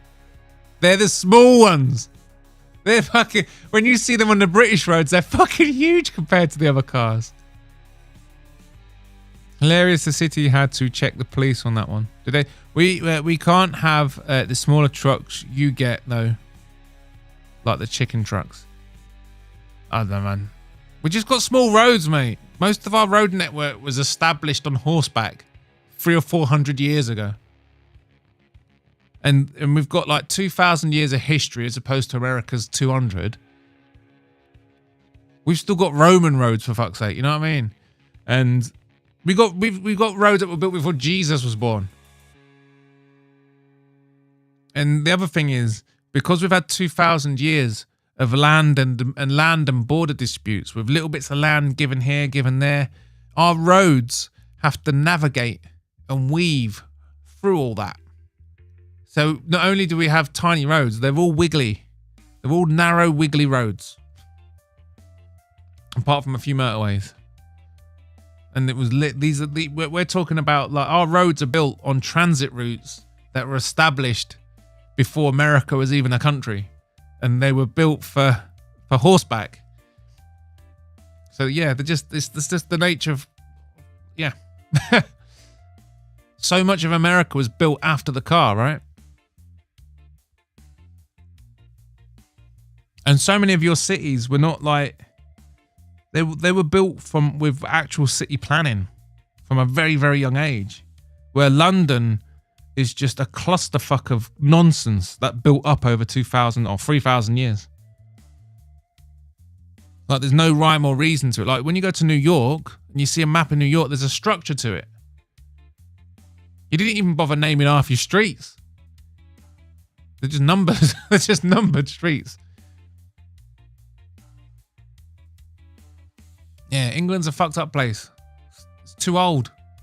It's just too old. Yeah, private companies are bound to legal boundaries. Yes, Federal Reserve is an independent entity and further held accountable to Congress. The fact that it's an independent entity,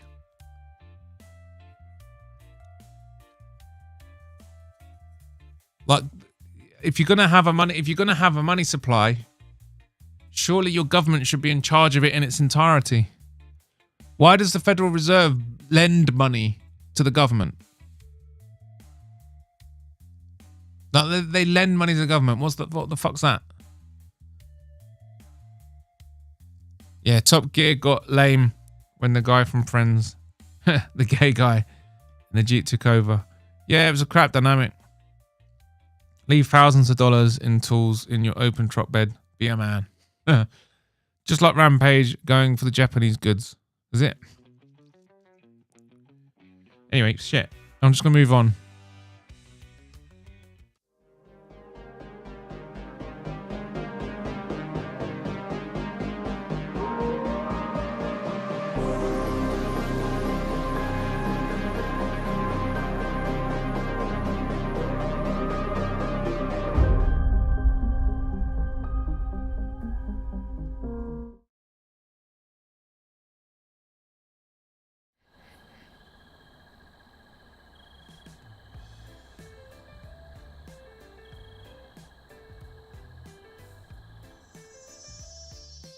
Ooh. Bodach, when you were a kid, how much were those garbage NES games? Do you know what? I can't remember. Maybe like 10, 15 quid, something like that. I had a Sega Mega Drive, or what Americans would know as a Sega Genesis. I went from, my first console was a Mega Drive, Genesis. Then I went for PlayStation 1, 2. And then I went with the Xbox. I went with the Xbox, then a PS4, and then I joined the PC Master Race. That's a recreational vehicle. Wow. Okay, fuck it, I'll catch up. Thanks for the active chat, guys. I'm sorry if I don't keep up, but... Oh my god, I'll go live after this and show you. What's going on? Why are Lane and Gilly having an eye? Lane 541, bitch. What's this about? Western. Now, my friend uses it as a work truck. Rubicon trim. It's a contender for Rhode Island. Okay. Geo, you gotta have a crew too. Work trucks and that. Fuck. I asked you twice to send them over to me. I don't know. Oh, what are you talking about? The IT show was good. I'll give you that. No, the It Crowd's good. British comedy, I can't even fucking think of them ones. You need to watch Brassic. That's a good dark British comedy. You obviously got The Office. The other stuff by Ricky Gervais ain't too great. Now we got Only Fools and Horses was great. Now The It Crowd was good. We got Spaced. That was a good one. If you're stoned, if you like your weed and you're getting baked, watch something called The Mighty Boosh. It's complete surrealism. We had good sketch shows as well. You got like Life of Brian as well, like Monty Python crew and all that. The only thing about Britain is its comedy's declined in the last sort of 10 years. It's really bad now. Our stand-up comics are fucking crap. There's no comedy TV being made anymore. We do these panel shows where like comedy comes in, and we got these quiz shows that are popular, and then we got this trend of doing that where you get like daytime TV with quiz shows and stuff, and they just bring members of the public in. People, that's like every TV station has that kind of telly. But in Britain, they like to then do a version of it with comedians. But they've really played it out now. Like it was a novelty when they do it once in a while, but to actually have entire seasons of it, you realise just how deep the well is with British stand-up at the minute. Like Americans are kicking ass at stand-up. You got way more legendary stand-up comedy right now. You got like Shane Gillis, I love that guy. Anthony Jeselnik's great. Anthony Jeselnik's a libtard, but his comedy's good. You know, Dave Chappelle. I can't think of anyone from Britain who can even fucking compete. There just isn't anyone. And it's because every time a comedian dares to say something funny, they get cancelled. Like the fucking BBC and the media just start going like, he said something and I'm offended. And then that's it. Their career's over. Like Britain has a culture that basically stifles comedic talent. And it's resulted in we've got nothing. If you want to see a decent comedy, it comes from America or Australia. And even Australia's starting to lose a fucking plot.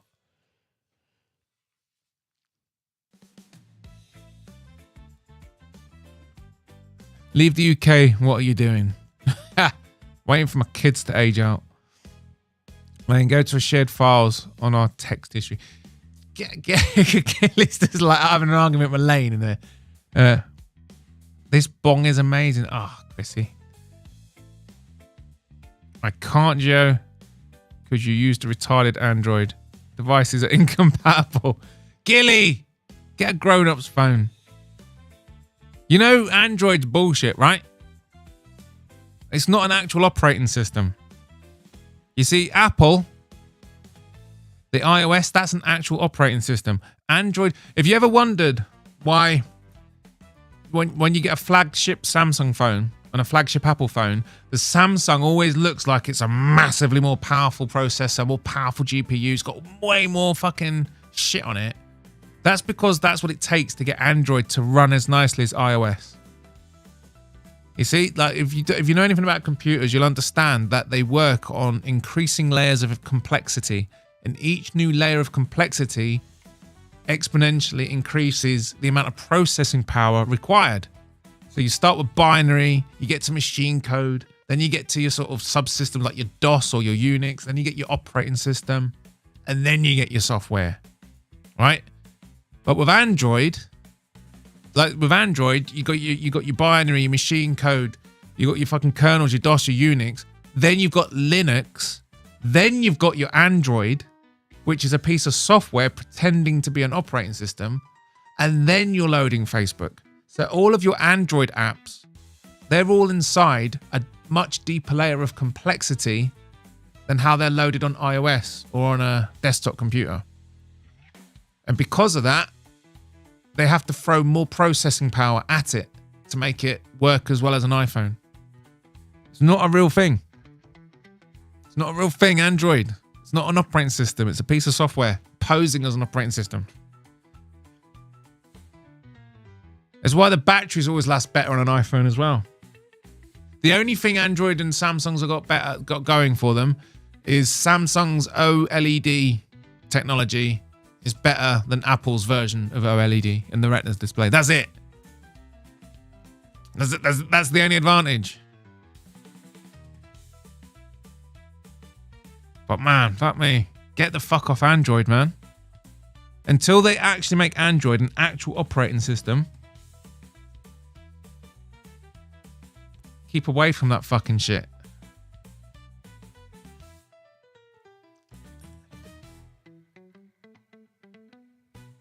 What was England like?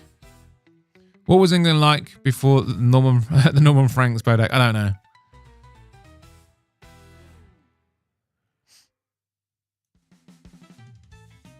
Yeah, most of Europe went through a technological regression after the Roman Empire.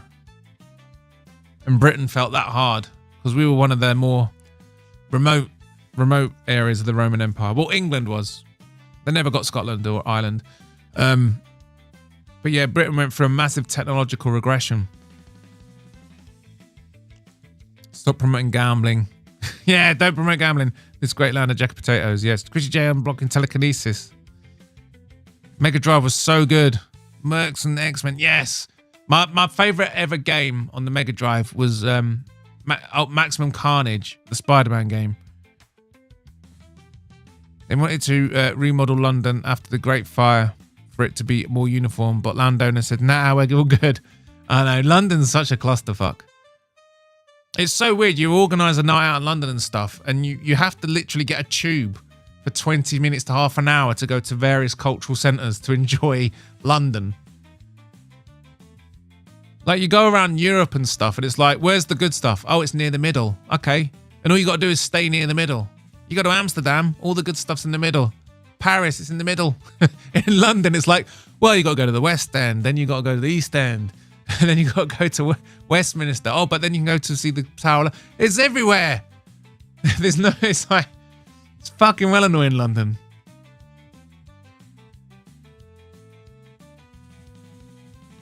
Yeah, Sega Saturn was good too. I never had a Sega Saturn.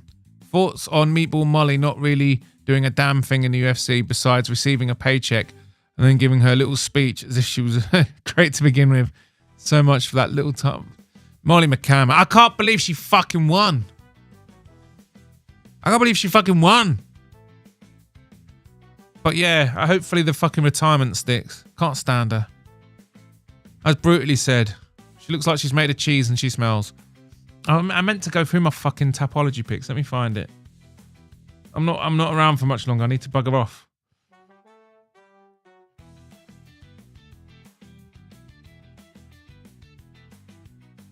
Yeah, sorry for the just disjointed stream, guys. I've had a very busy weekend and I didn't get much time to prep.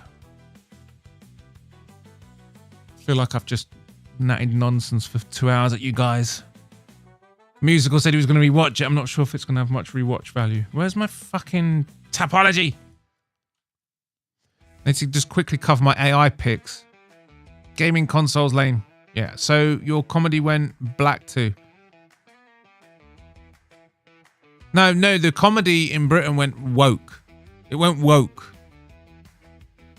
The problem with Britain's wokeness is a lot of the black comedians actually get the arse end of it. So in Britain, black people aren't quite as high up on the victim Olympics as gays and trans people. And the black comics in Britain tend to go after the gays and blacks quite a lot. So they get cancelled as well. We just can't get any fucking comedy. Nah, Chappelle always sucked. Really? I like Dave Chappelle. Jim Jeffries is Australian, but come out of London. Yeah, Jim Jeffries used to be fucking great, but he went woke. I used to like Bill Burr, but he's a fucking cuck now. I used to love Bill Burr's takes on fucking on woke culture and feminists and shit. Now he's fucking pro fucking woke, pro feminist, pro censorship, Orange Man bad, all that fucking nonsense like Jim Jeffries did.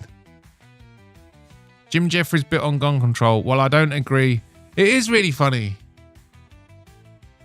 It was a good bit.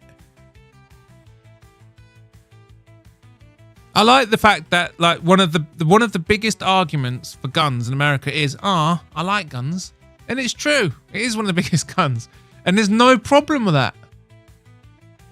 If you've got a constitutional right to guns and you like guns, you don't need to be ashamed of it.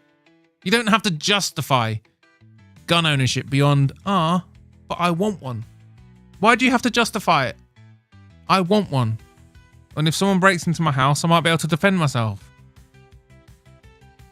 Bodach, you a fan of a planned obsolescence? No, I fucking hate it.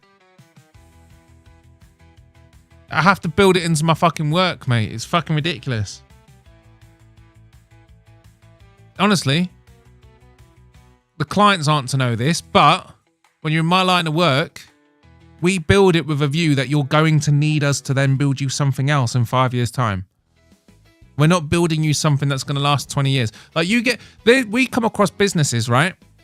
And they're using administrative software that they've been using since the early 2000s. You're talking 20-year-old software that's still fucking perfect. And because it runs on modern systems, it's ultra performative because it was built for shitty little systems. And they're using it. They're using it for like payroll and all that kind of stuff. And they're using it for like time management and record keeping. And it's fucking perfect. And it's been in use for 20 plus years and there's no reason to upgrade. But when you get software built now, they're going to hand you something that works. But that is definitely not going to last you 20 years. And the biggest way they do that is by working with niche tech stacks. Like, I don't know why the world wasn't built on C. It wasn't built on C. It ended up being built with PHP, JavaScript, Golang, and all these fucking come and go languages. When C and C# are still the best ones. If you want to build something that lasts 20, 30 years, you build it in C. So first of all, you use a niche current tech stack that might not even be supported in 5 to 10 years time as the market moves away from it. And you just add complexity that isn't required. Because and then that's it. Within 5 years' time, it's too difficult, it's too painful, and you're like, looks like you need a new system there, buddy. That'll be another few $100,000 while we fucking waste your time and money. So I'm literally like, or Jasper even, he works for a company that planned obsolescence. You see it in phones, graphics cards. It's fucking mental. Graphics cards piss me off because I'm a gamer. Most people don't realize is that they make one graphics card. Like, you know, like Nvidia, like, oh yeah, it's the 5090. And then you get the 5080 and the 50. There's only one graphics card. It's one chip. That's it. They develop one chip. If that chip comes out with no defects, there's your 5090. But a lot of chips come out with some defective modules. So what they do, if it's got a defective module, they'll just disable a couple of other ones. Oh, there's your 5080. So whenever you buy a 5080, you're basically just buying a defective 4090. If you buy a 5080, you're buying a slightly defective 5090. And if you buy a 5070 or 5070 Ti, you're literally just buying an even more fucked up defective 5090. I hate that shit as well. It's just basically you're just getting sold defective stock. Because when they're rolling off the mega factories, the chip factories in Taiwan and stuff, half of them are fucking fucked.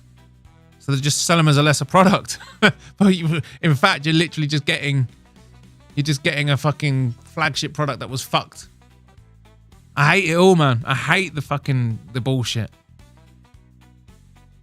Wow, iPhones are for women. No, they're not. iPhones are for grown-ups. Trust me, Gilly. From a developer's point of view, do you know what a breeze it is to work with Apple? I mean, getting on their app store is a pain in the ass because it's policed more, which means the quality's higher. But when you get into app development And you'll be building away. You do your code, test it on your iPhone. Brilliant, it works. Android, nah. Fuck you. That's basically it's so annoying. It's so fucking easy to build stuff for the Apple ecosystem. You code shit and it just fucking works. When you're building fucking software that you want to run on Windows or Android, it's always fucking bugs you get there that you don't get with Apple and Linux. Linux is actually a bit of a pain because it's more limiting, but other than games, man, other than games, you know, you got to use PC if you're gaming. But honestly, when you actually work with the technology and you're building stuff for it, you learn to appreciate just how fucking good Apple products are. They're a dream. They're a dream for developers, which means if you buy an iPhone, you're getting the best version of their work. You're getting the version that works. If you get an iPhone, if you get Facebook, right, on an iPhone and an Android, the iPhone user gets the version that works, built as intended. The Android user gets the one that was made to work. It's got patches and shit to get around the bullshit of Android. Think about that and say it's for women. It's just a superior product. Bodach, you a fan of... I've read that bit. Samsung greater than Apple? Absolutely not. Absolutely fucking not, Gilly. Absolutely fucking not. I mean, it's fine. Get whatever phone you want.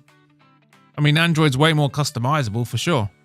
It's nice to put a loader on them and shit like that.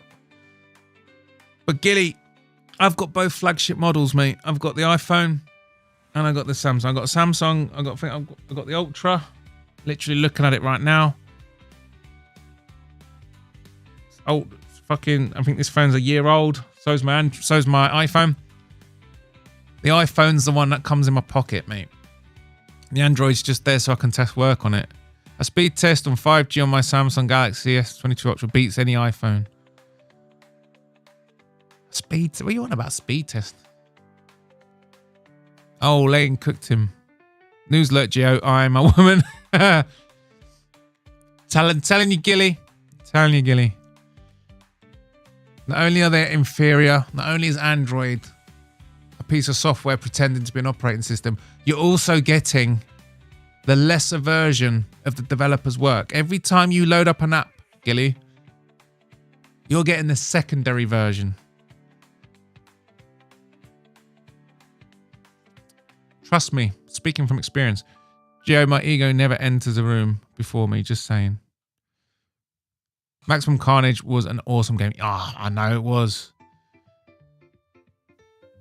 I was actually watching speedrunners recently on YouTube, just reminiscing of the glory days. I remember that game taking me fucking hours to complete. These speedrunners are doing it in like 10 minutes. Well, not 10 minutes, 20 minutes. Lane cooked him. You go, girl. You saw me cheering for you, Lane.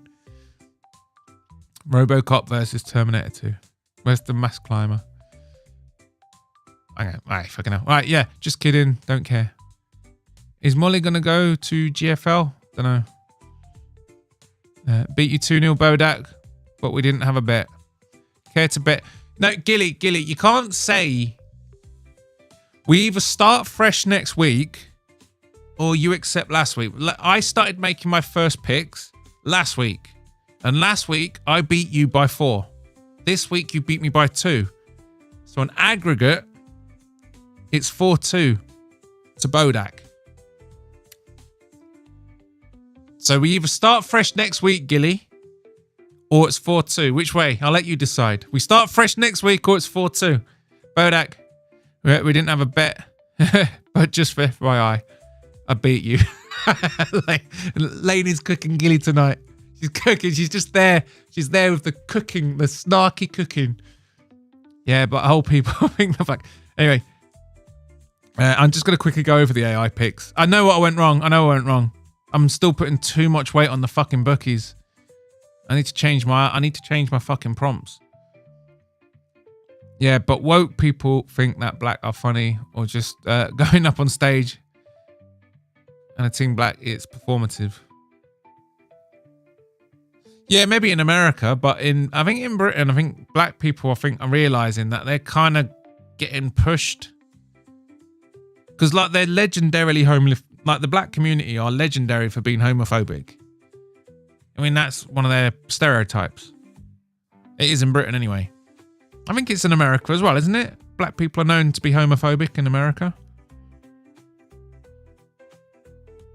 Like white people have been demonized a lot, but we're starting to get certain allies. We're starting to get some people are starting to get pushed towards us as the villainized group, because like someone's realized that Orientals that come to the West actually outperform whites in every metric in terms of like you know, academics, expected income and all the rest of it. And that's slowly bubbling under the surface. Like, oh, it's not just white people that are evil. It's those Orientals as well. We don't like the Orientals. Like we got a massive Filipino wave coming, and their average salary is over 40k. When you take them, it's like over 40k or something. But the British national average salary is like, I think it's like under 30k. I think it's like 28 grand at the minute. So they're earning way above average, and it's like, hang on. They're quite pale, right?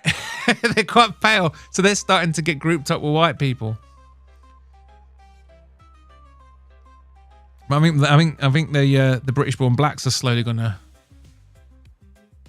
I just because they're homophobic. The woke brigade. They're losing elections, right? They're losing erections. They probably are losing erections. They're probably all erectile dysfunction. They're losing the elections now. So it's getting more and more fucking extreme, right? And they're going to start losing certain parts of their community. That's how I see it anyway. Biggest argument in the US for guns is the Second Amendment period. Exactly. You've got fucking gun rights. It's amazing that you have to justify it. It's like, oh, why do you want a gun? Because it's a fucking right. It's a fucking right. Now, actually, black people are fucking still responsible for too much crime. Nah, it's a long way. No, but they do get... the point I'm trying to make is they do get cancelled. You know what I mean? Being what they call transphobic, and transphobia doesn't exist, and what they call homophobic, that's higher on the victim Olympics than being black. Because they're eating themselves alive, right? You've seen it in America with Trump winning. The woke brigade are eating themselves alive. They're just infighting now. And I think that's gonna take grip, because Labour, their united front in our government, it's collapsing, and they're gonna start their infighting. So the gays, the blacks, the trans, the feminists, they're all gonna start fucking attacking each other. I'm going live when Bodach's done. Yes, I'll be done in a minute. I'm gonna be done. It's 12:30. So I did feel like this one's been a weaker stream. Don't know why. I've got a gut feeling. I just got one of those feelings. I feel like I could have done more tonight. All my messages bashing Doug Stanhope are getting censored. It's not moderation, Tom. I think it's when YouTube censors things, I don't get anything. Like when one of the mods quietens someone down, I see it. I see like blah blah by Lane or West Clam or flipping spatulas or whatever. I can see when someone's actually been modded, and it gives me a little link to tap on so I can see what it was that they were saying. But I haven't seen anything from you, mates. Because when it's YouTube's auto mod, it's just gone and taken out. I don't believe we've bet on 11 cards since November, though. No. Gilly! Where is Gilly? Doug Stanhope's entire bit where it was getting up on stage, acting drunk, and just bad-mouthing America while glazing a bunch of shithole countries. Was it? I like Shane Gillis at the minute. Rigo live. Back off. Fuck Rigo. Nonce. When is real Bodach stream? Oh shit, yeah, I hit 300. I've actually, gone back up to 310. I lost a sub today. I had Vinny again pop up randomly in one of my old videos, which was really funny. It's like he accidentally gave me a compliment, but he's too fucking stupid to realize it. So on my video, Guru the Musical introduces me to CTE Society. Vinny left a comment yesterday saying, "Oh, so he's always been this dull, except he was worse a year ago." I'll say that again. "Oh, so he has always been this dull, except he was worse a year ago, LMFAOO. So what he's actually, because he's too much of a fucking retard, what he's saying is, a year ago, I was even worse. And he's too fucking retarded to understand that he's actually just said, oh, so I am actually getting better. If I was worse a year ago, Vinny, doesn't that mean I'm improving?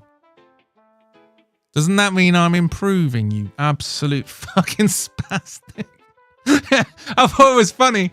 When he said that, I was like, oh. So, yeah, Black Betty. Was that actually you doing a Vinny impression? Let me find it. Mate, you guys have been fucking chatting. I'm sorry I've started my WhatsApp group on the Bodach Show. I'm sorry that I haven't been joining in. I was away with family most of the weekend. I literally got back about 2 hours before I went live. I haven't been up to, I haven't caught, I did watch the fights, but I haven't been, shit, where's the fucking, when was it? What's that picture of No Chill? Let me find it. Black Betty. Here we go. This must be it. Let me download it.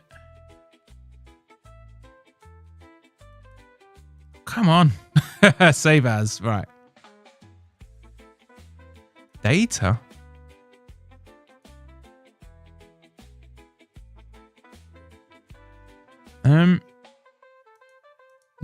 What kind of audio file is that, Betty? It's trying to save it as a data file, a .dat file.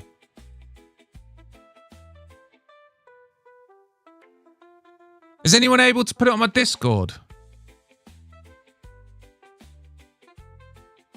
I did actually make a fucking Vinny AI song.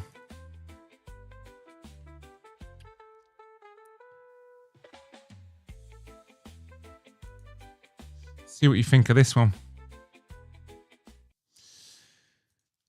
A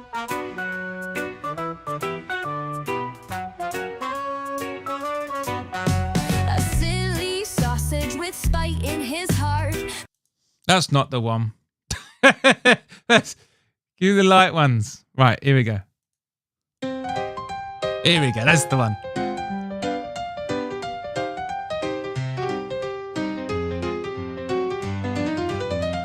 A silly sausage with spite in his heart crashes live streams thinking he's so smart.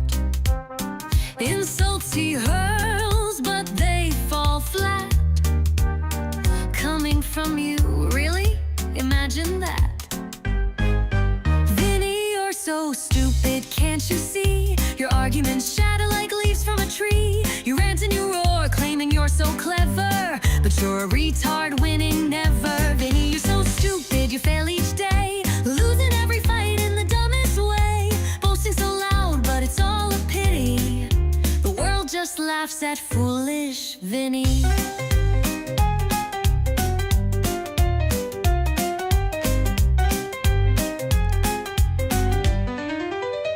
Vinny spins tales of conquest so bold, lies of advantage shamelessly told. He brags and he struts a narcissist's game, but truth cuts through. No one buys his claim. Vinny, you're so stupid, can't you see? Your arguments shatter like leaves from a tree. You rant and you roar, claim you're so clever, but you're a retard, winning never. Vinny, you're so stupid, you fail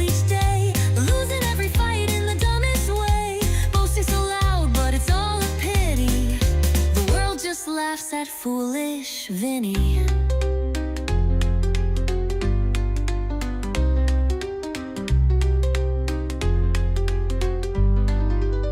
Vinny loves attention, he hogs it with glee. But his thoughts are as clear as mud in the sea. He gish gallops, never makes his case, then slinks away, hiding his face. In legal chains, Vinny's luck runs dry, dodging his dues with a defiant cry. Biting the cops, a clown in disgrace, laughter echoes at his stupid face.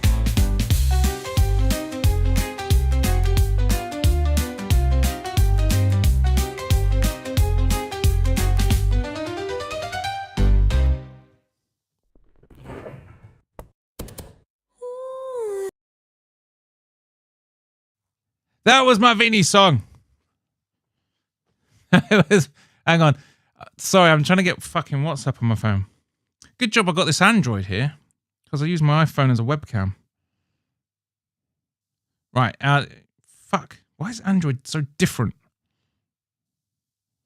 Hang on. I'm just trying to get this clip of, I'm trying to get this impression up. Ah! Where are the fucking link devices? There we go. Here you go. Right, now I should be able to fucking play the clip. Mate, that audio file Betty sent, it's trying to download. Bodach, I'm gonna write a Vinny AI song and use Donna to make it a song. Use Suno. Right, here we go. Giuliano, are you aware a dollar like you needs more habanero? Black Betty, is this actually you doing this? Because if it is, it's the best fucking impression of Vinny I've ever heard in my life. Or did you use AI, an AI voice mimicker? But here we go. It's you, Black Betty, mate. Fucking hell. I tell you what, mate. You're a much better impressionist than Vinny the Guinea. But here we go. This is Black Betty. This is Black Betty. Giuliano, are you aware a dollar like you needs more habaneros in your diet to pH in your spinal fluid? Are you not aware of that? I explained it other. Scroll back on my live stream the other day and you'll see it, man. 10,000 people watching, enjoying, laughing, and loving all of my impressions and levitation I was doing. There's the little laugh at the end. Let me do it again. Giuliano, are you aware a dollar like you needs more habaneros in your diet to be able to alter the pH in your spinal fluid? Are you not aware of that? I explained it other. Scroll back on my live stream the other day and you'll see it, man. 10,000 people watching, enjoying, laughing, and loving all of my impressions and levitation I was doing. That's fucking brilliant. That is such a good fucking impression. Fucking hell. Play the Vinny impression. Yeah, thanks for forwarding it on. I thought that was musical when I first heard it. I knew it was Black Betty because he was the one who sent it, but I thought it was so good that you must have used some AI thing, like sampled his voice and used AI. Bodach, did you disown Leon Edwards as a fellow Englishman after getting dog walked by Sean? Yeah, man, honest to fucking God, he was pathetic. Leon Edwards was fucking pathetic. That performance was a fucking disgrace. It wasn't even competitive. Leon Edwards, right? That's it. He does not deserve to be a main event. That, as far as I'm concerned, he's not a main event fighter. He's a mid-card fight night performer. Honest to fucking God, that performance pissed me off. Absolute fucking... I can't believe it. Let me just group up. I'm just going to quickly wrap up my AI picks. My picks.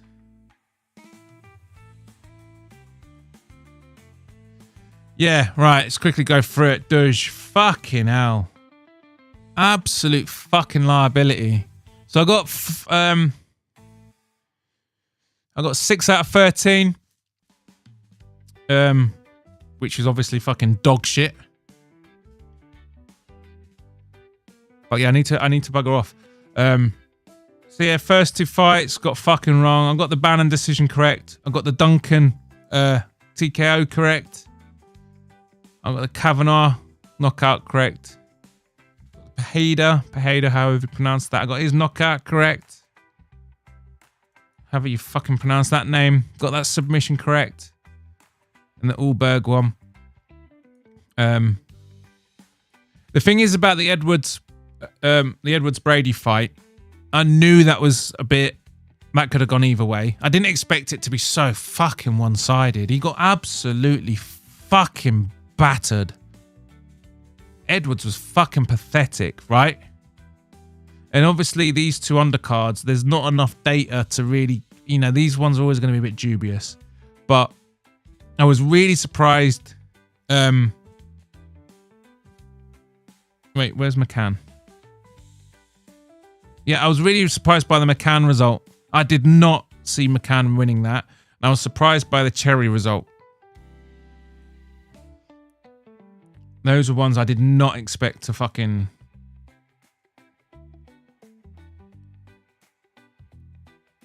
But yeah. Fucking Molly McCann.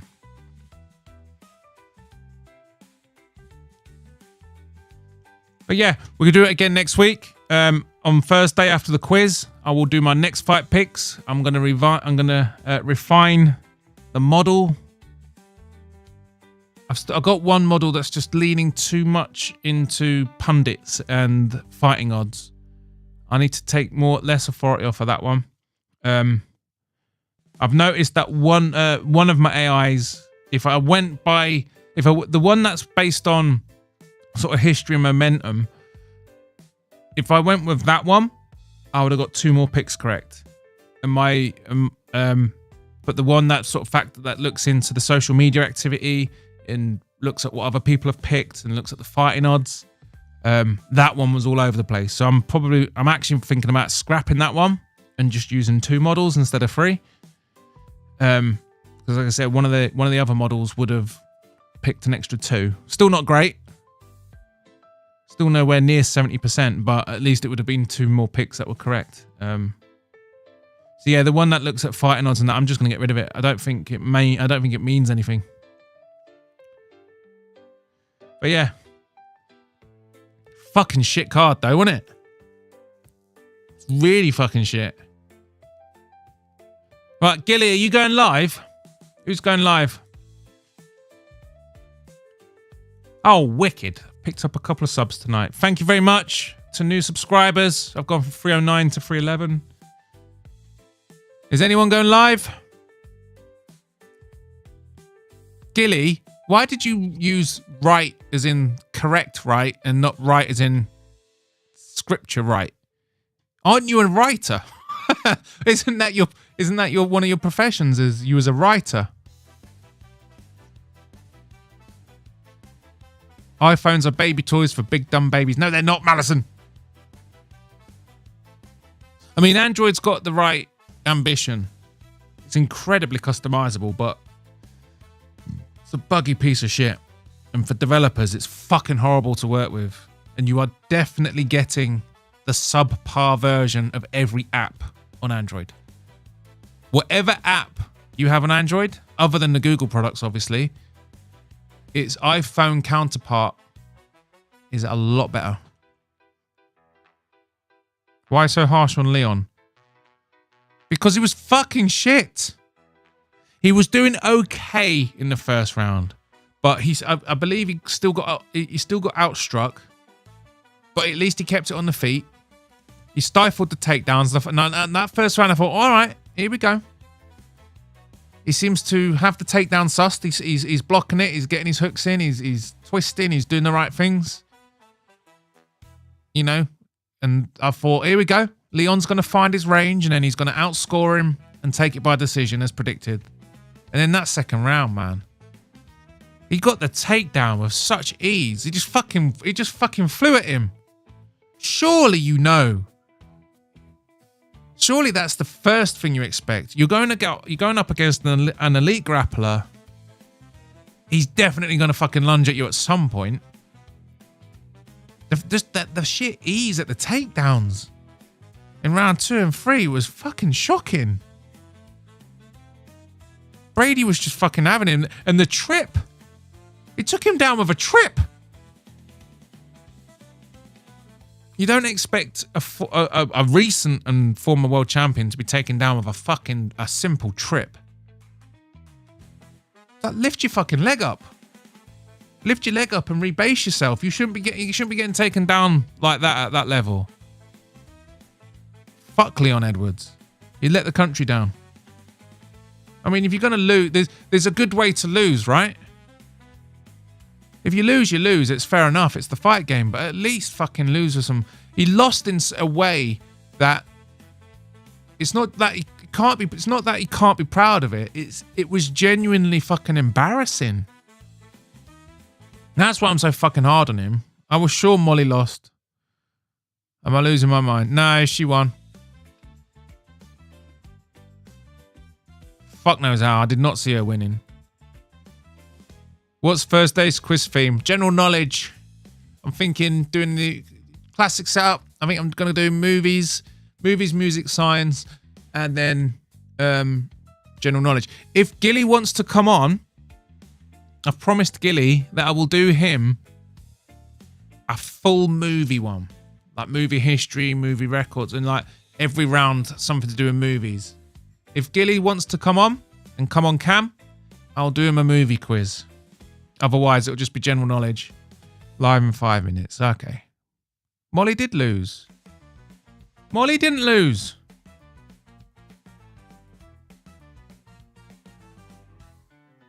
She definitely didn't lose. Did Molly lose?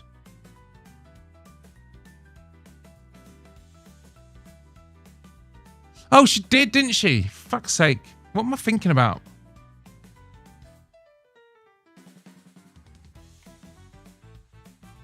I'm losing the fucking plot here. Yeah, she did fucking lose. Of course she did. Fucking dumbass. That was one of the picks I fucking got right as well. Submission in round 2. When was the submission? Of round 1. Shit. Sorry, I'm fucking losing the plot. It's been, like I said, it's been a really long weekend. Fucking hell. Yeah, Molly lost. Fuck me. Yeah. Hopefully her fucking retirement's gone.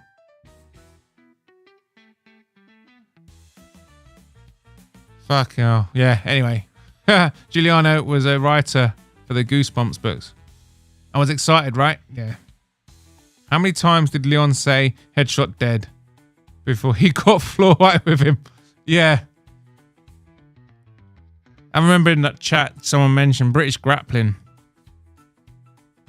See, Britain's got a really proud boxing heritage. Like the United Kingdom has produced the third largest amount of boxing world champions, behind Mexico and the USA. But when you consider that Mexico's got double the population and America's got 6 times the population, that just, I think that's really impressive for Britain to rank 3rd. But we do not have a wrestling culture. We just don't. When I was a kid, you could take judo. You could take judo at school as one of your physical education classes. But yeah, we just don't have a wrestling culture. We don't have wrestling competitions, really. Jiu-jitsu's catching on. I mean, every town and city has a jiu-jitsu area now, but the thing is, jiu-jitsu's great. It is phenomenal. I've got a blue belt in it myself. But wrestling, man, wrestling... I don't really know who wins against elite jiu-jitsu practitioners and elite wrestlers, but elite wrestlers absolutely do shit on your typical jiu-jitsu black belt. They just do. Like Leon Edwards has his jiu-jitsu, but an elite wrestler trumps that. Only the best of the jiu-jitsu tribe beats the wrestlers and beats the Dagestani wrestlers, Sambo and stuff. That's what it seems like to me.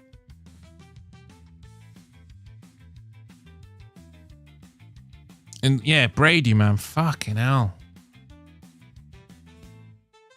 I'm down, Bodach. Okay, I'll do your movie quiz, Gilly. All right, this Thursday, it's a movie quiz with Giuliano. And Giuliano, the movie expert. Betty Owen, these quiz. Catch his count. Right. Clown going live soon. Should be lovely. The clown. He goes live. Clown show goes live when I go to bed. He goes live when it's like 2 or 3 a.m. my time. And then he's gone by the time I wake up. I can't believe he went after Frankie. Frankie didn't even say that much bad about him.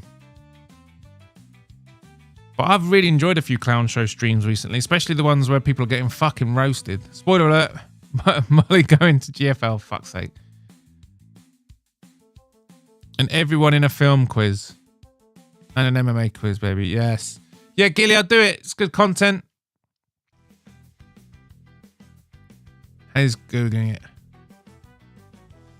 There's Gio's Edge entering chat before him.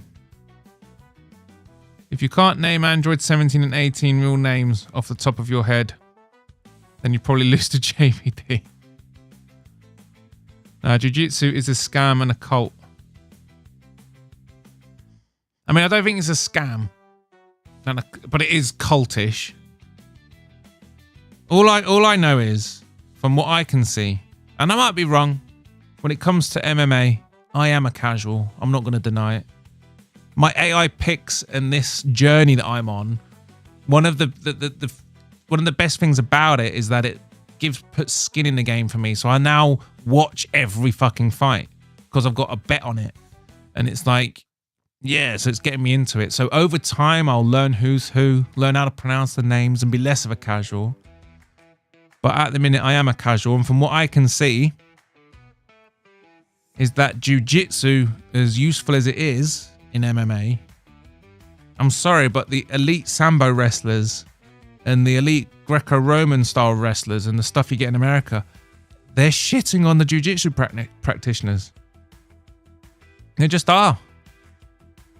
What's Leon Edwards? He's a black belt, isn't he? Hang on. Leon Edwards, BJJ grade. So he's a black belt. There you go. That's exactly what I'm saying. So Leon Edwards is a black belt. I know what it takes to get to blue belt, so I can only imagine the dedication it takes to get to black belt. That is it. That is somebody who knows jiu-jitsu. He knows jiu-jitsu. He knows what the right things to do are. And he comes up against an elite wrestler and Sean Brady, and he uses his fucking head to wipe down the fucking octagon. You know what I mean? Yeah, wrestling, man. Wrestling's the way. You need to get that BJJ and that elite wrestlers, man. They're good. And Britain and the UK, it does not have a wrestling culture to speak of. It literally, it's non-existent. And that's the way the MMA skill set is heading. When you go to do mixed martial arts, it's going to be so wrestling focused going ahead. It has to be, right? If wrestling is so dominant, then it's what people are going to adopt. And the countries with the most thriving wrestling cultures, like America and Dagestan, they're going to dominate. And Britain's going to really struggle to produce MMA champions in that climate. So yeah, it's really not looking good for British MMA. After that, I know I might be leaping. I'm judging that on one fight, but it just feels that way. I'm looking at this sport and I'm thinking, fucking hell. We don't have the culture to produce world champions in this sport. America, I just see America, Russia, and Dagestan dominating. Because they're the three countries with a massive wrestling culture, right? Anyway. Giuliano Argenti, is he live yet? Usually, did you see Wyatt beat Gable? Are you talking about wrestling?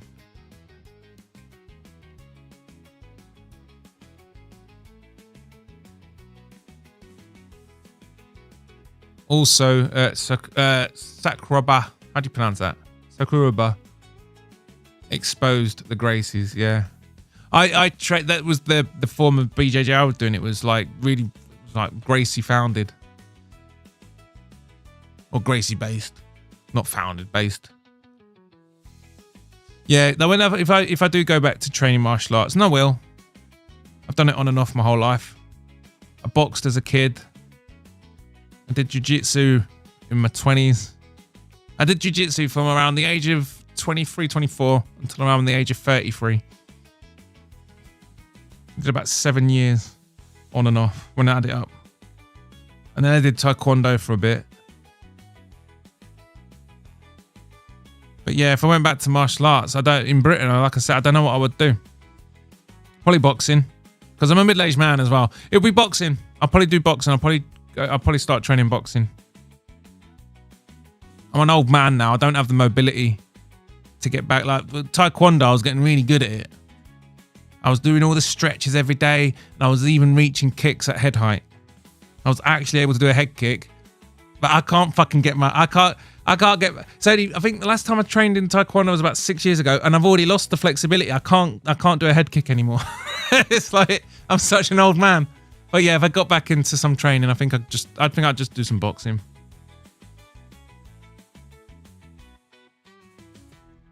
I wouldn't go back to BJJ. It's fucking useless, and it's fucking useless as self-defense. What are you gonna do?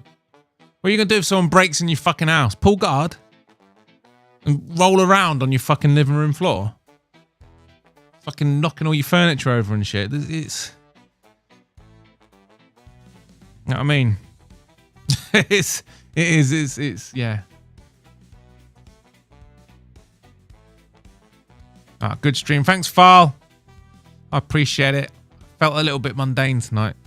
I have to stick to this schedule. I have to. Because you know what it's like when you're really committing to something. Like I'm treating my stream like going to the gym. If you get a gym membership and you'll go to the gym, you do well, you do a good 3 or 4 month spell, and then you'll have that one day you think, oh, just not today. Not today.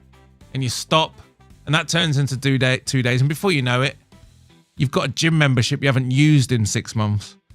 And that's what it's like with streaming. I was streaming before, and I thought I had a couple of weeks where I just felt fucking like I'm not up to it, and that turned into a year.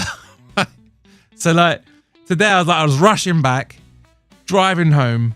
I was like, I have to get back for the stream. I have to get back for the stream because if I miss one, I'll end up just missing a week, and then it'll turn into another year. Yoel Romero was a Cuban science experiment. He's a freak of nature for sure, yeah. But Costa's a bit of a freak of nature as well. I mean, how'd you get that physique without juice? Like, he's a big boy for his weight class, isn't he? Like, he's a muscly fucker for that weight class. Like, the only way he can that muscle mass in his weight division is to have a BMI so fucking small. You can only really achieve that with fucking juicing. I'm surprised he hasn't failed drug tests. Sorry, Bodach. Brits will never pass America in sports. It is what it is. I know. I agree, Madison. We'll beat you at football. We'll beat you at football. And we'll give you a run for your money in boxing. But yeah, in every other sport. And rugby, of course, but you don't play rugby. Actually, we're good in motorsports. I mean, Lewis Hamilton's the best one, isn't he? But yeah, when it comes to the Olympics, comes to MMA... yeah, Americans, man.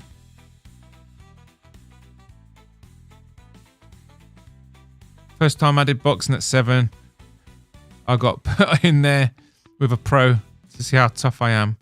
And he hit my stomach, I cried. Oh, and yeah, mate. When you get hit in the diaphragm, that's a horrible fucking feeling. Live in 2 minutes. All right, Gilly. You have 2 minutes to make your bed, fix your fan, brush your teeth. What do you mean brush your teeth? You know he likes to do that on the stream. Honestly, Gilly, that was mental. Gilly, if you're still listening, the way you brush your teeth is fucking psychotic. You was on stream brushing your teeth for 45 fucking minutes. The dentist tells you 2 fucking minutes. Brush them nice and evenly, get every corner. It takes you 2 fucking minutes, top and bottom, back and front. 45 fucking minutes. I scrolled back. I added it up. You brushed your teeth for 45 fucking minutes. That is some psychotic OCD bullshit, that is. Costa's family had money growing up. A lot of rich kids with spare time do roids and lift weights. Yeah, he must have. He's got like that. He's like he's fucking sculpted, mate. He looks more like a WWE wrestler than he does a fucking fighter. When I worked in a gym, I could see people's accounts that paid for premium memberships for nearly a decade without ever using the gym once. I did that. I had a good gym run last year, and then, like I said, the thing is about habits is they take so long to build. I thought Paolo came from the favelas. No. I feel like BJJ is only really effective on people with zero grappling knowledge or that are really out of shape. I know one thing jiu-jitsu offers. So wrestlers need to still do their jiu-jitsu because wrestling, when you do wrestling competitions, right, you get the person on their back, you win a point, right, and you break. Like, so wrestling, it doesn't have a lot of answers for when you're in the less dominant position, right? So BJJ offers you more tools to fight off your back than wrestling. But wrestling, obviously, when you've got the dominant position, is superior to BJJ. That's how I understand it.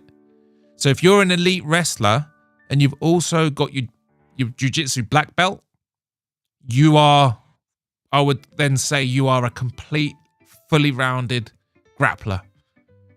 Because you'll also have the arsenal to fight back when you're on your back. You beat us in football now, only in soccer. Soccer is football. You kick it around with your foot. American football should be called hand egg. You pick it up and you throw it around. It hardly ever touches a foot. You've got a sport called football that hardly ever touches a foot. While there's an actual game of football where the whole fucking thing's played with kicking it. We only throw the ball when it goes out of bounds. But yeah, that's how I understand the wrestling jiu-jitsu thing. Jiu-jitsu just has more tools on your back, while wrestling is dominant. It's the dominant art form and you're in a dominant position. That toothbrush stream nearly made me delete YouTube. Mate, it was mental. Bodach is not lying. The sink was running the whole time. I know as well, the sink. 45 fucking minutes of running water. Brushing his teeth. I'm surprised your gums weren't fucking hemorrhaging blood the amount you were scrubbing. Because he wasn't just brushing his teeth. He's got really aggressive form, mate. He was scrubbing. I'm surprised his teeth have any enamel left. Anyway. He wastes water in California. Wow. It's just 60 different versions of the same choke. Yeah. You're basically just trying to put pressure on the side of the neck so they pass out. That's basically jiu-jitsu. No, that's fighting jiu-jitsu. The jiu-jitsu that I did was gi-based. And there was a lot more silly stuff. Like wrist locks and stuff like that. Things that aren't going to help you in a fight. They're just lot of like funny things to do to people. Oh, hand me your wrist. Twist the wrist around and make them squeal a bit. You're never going to do it in a fight.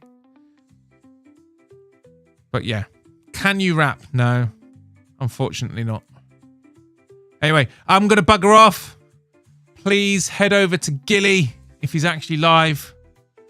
He is live. All right. Give him a raid. Give it Gilly a raid. Feels weird. That just doesn't feel right.